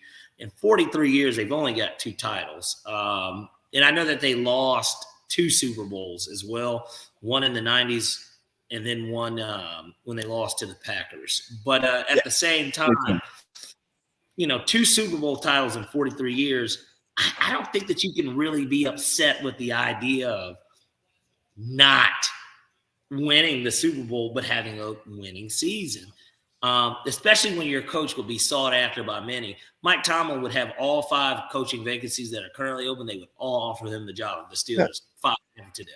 And some jobs would become vacant if he hit the market.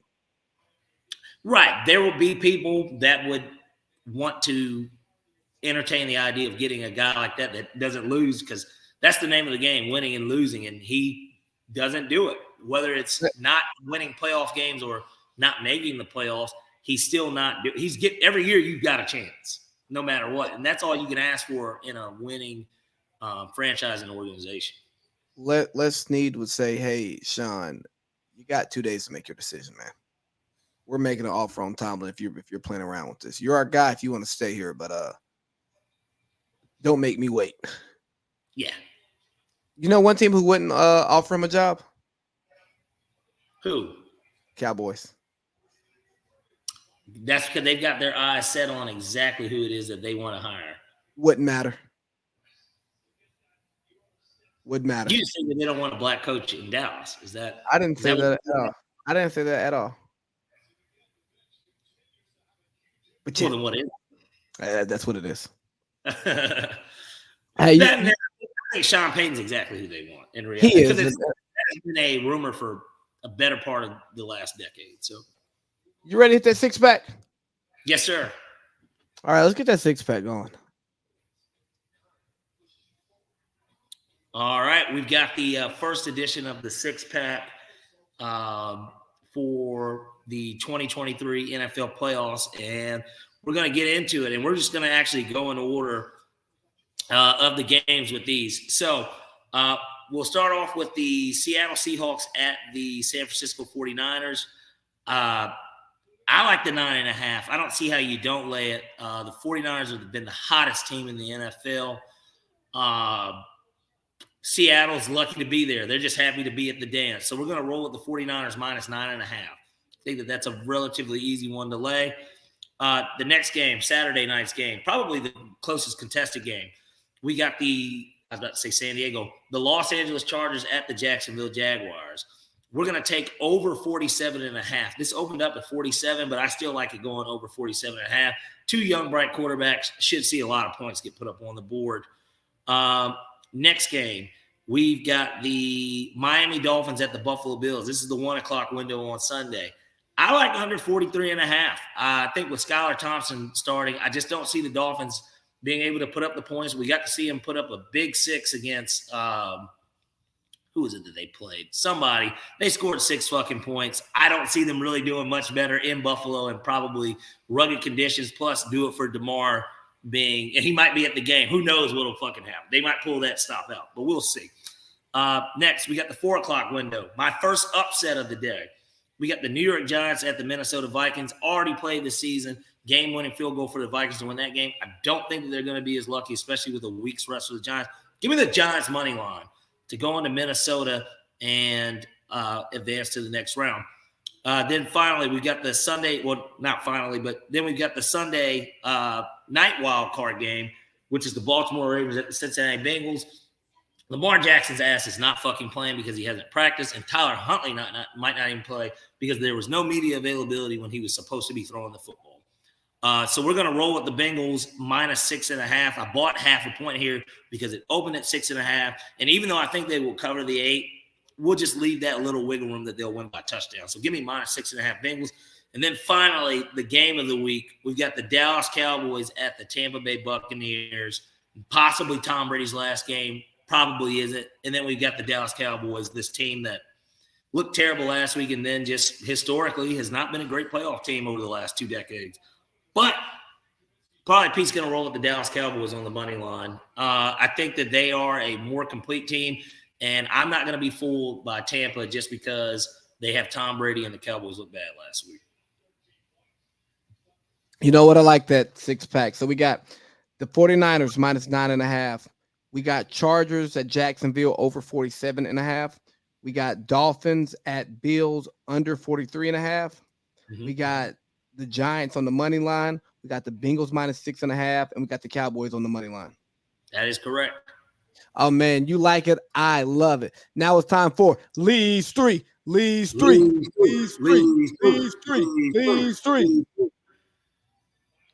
go Giants on the money line because I just want the Vikings to lose.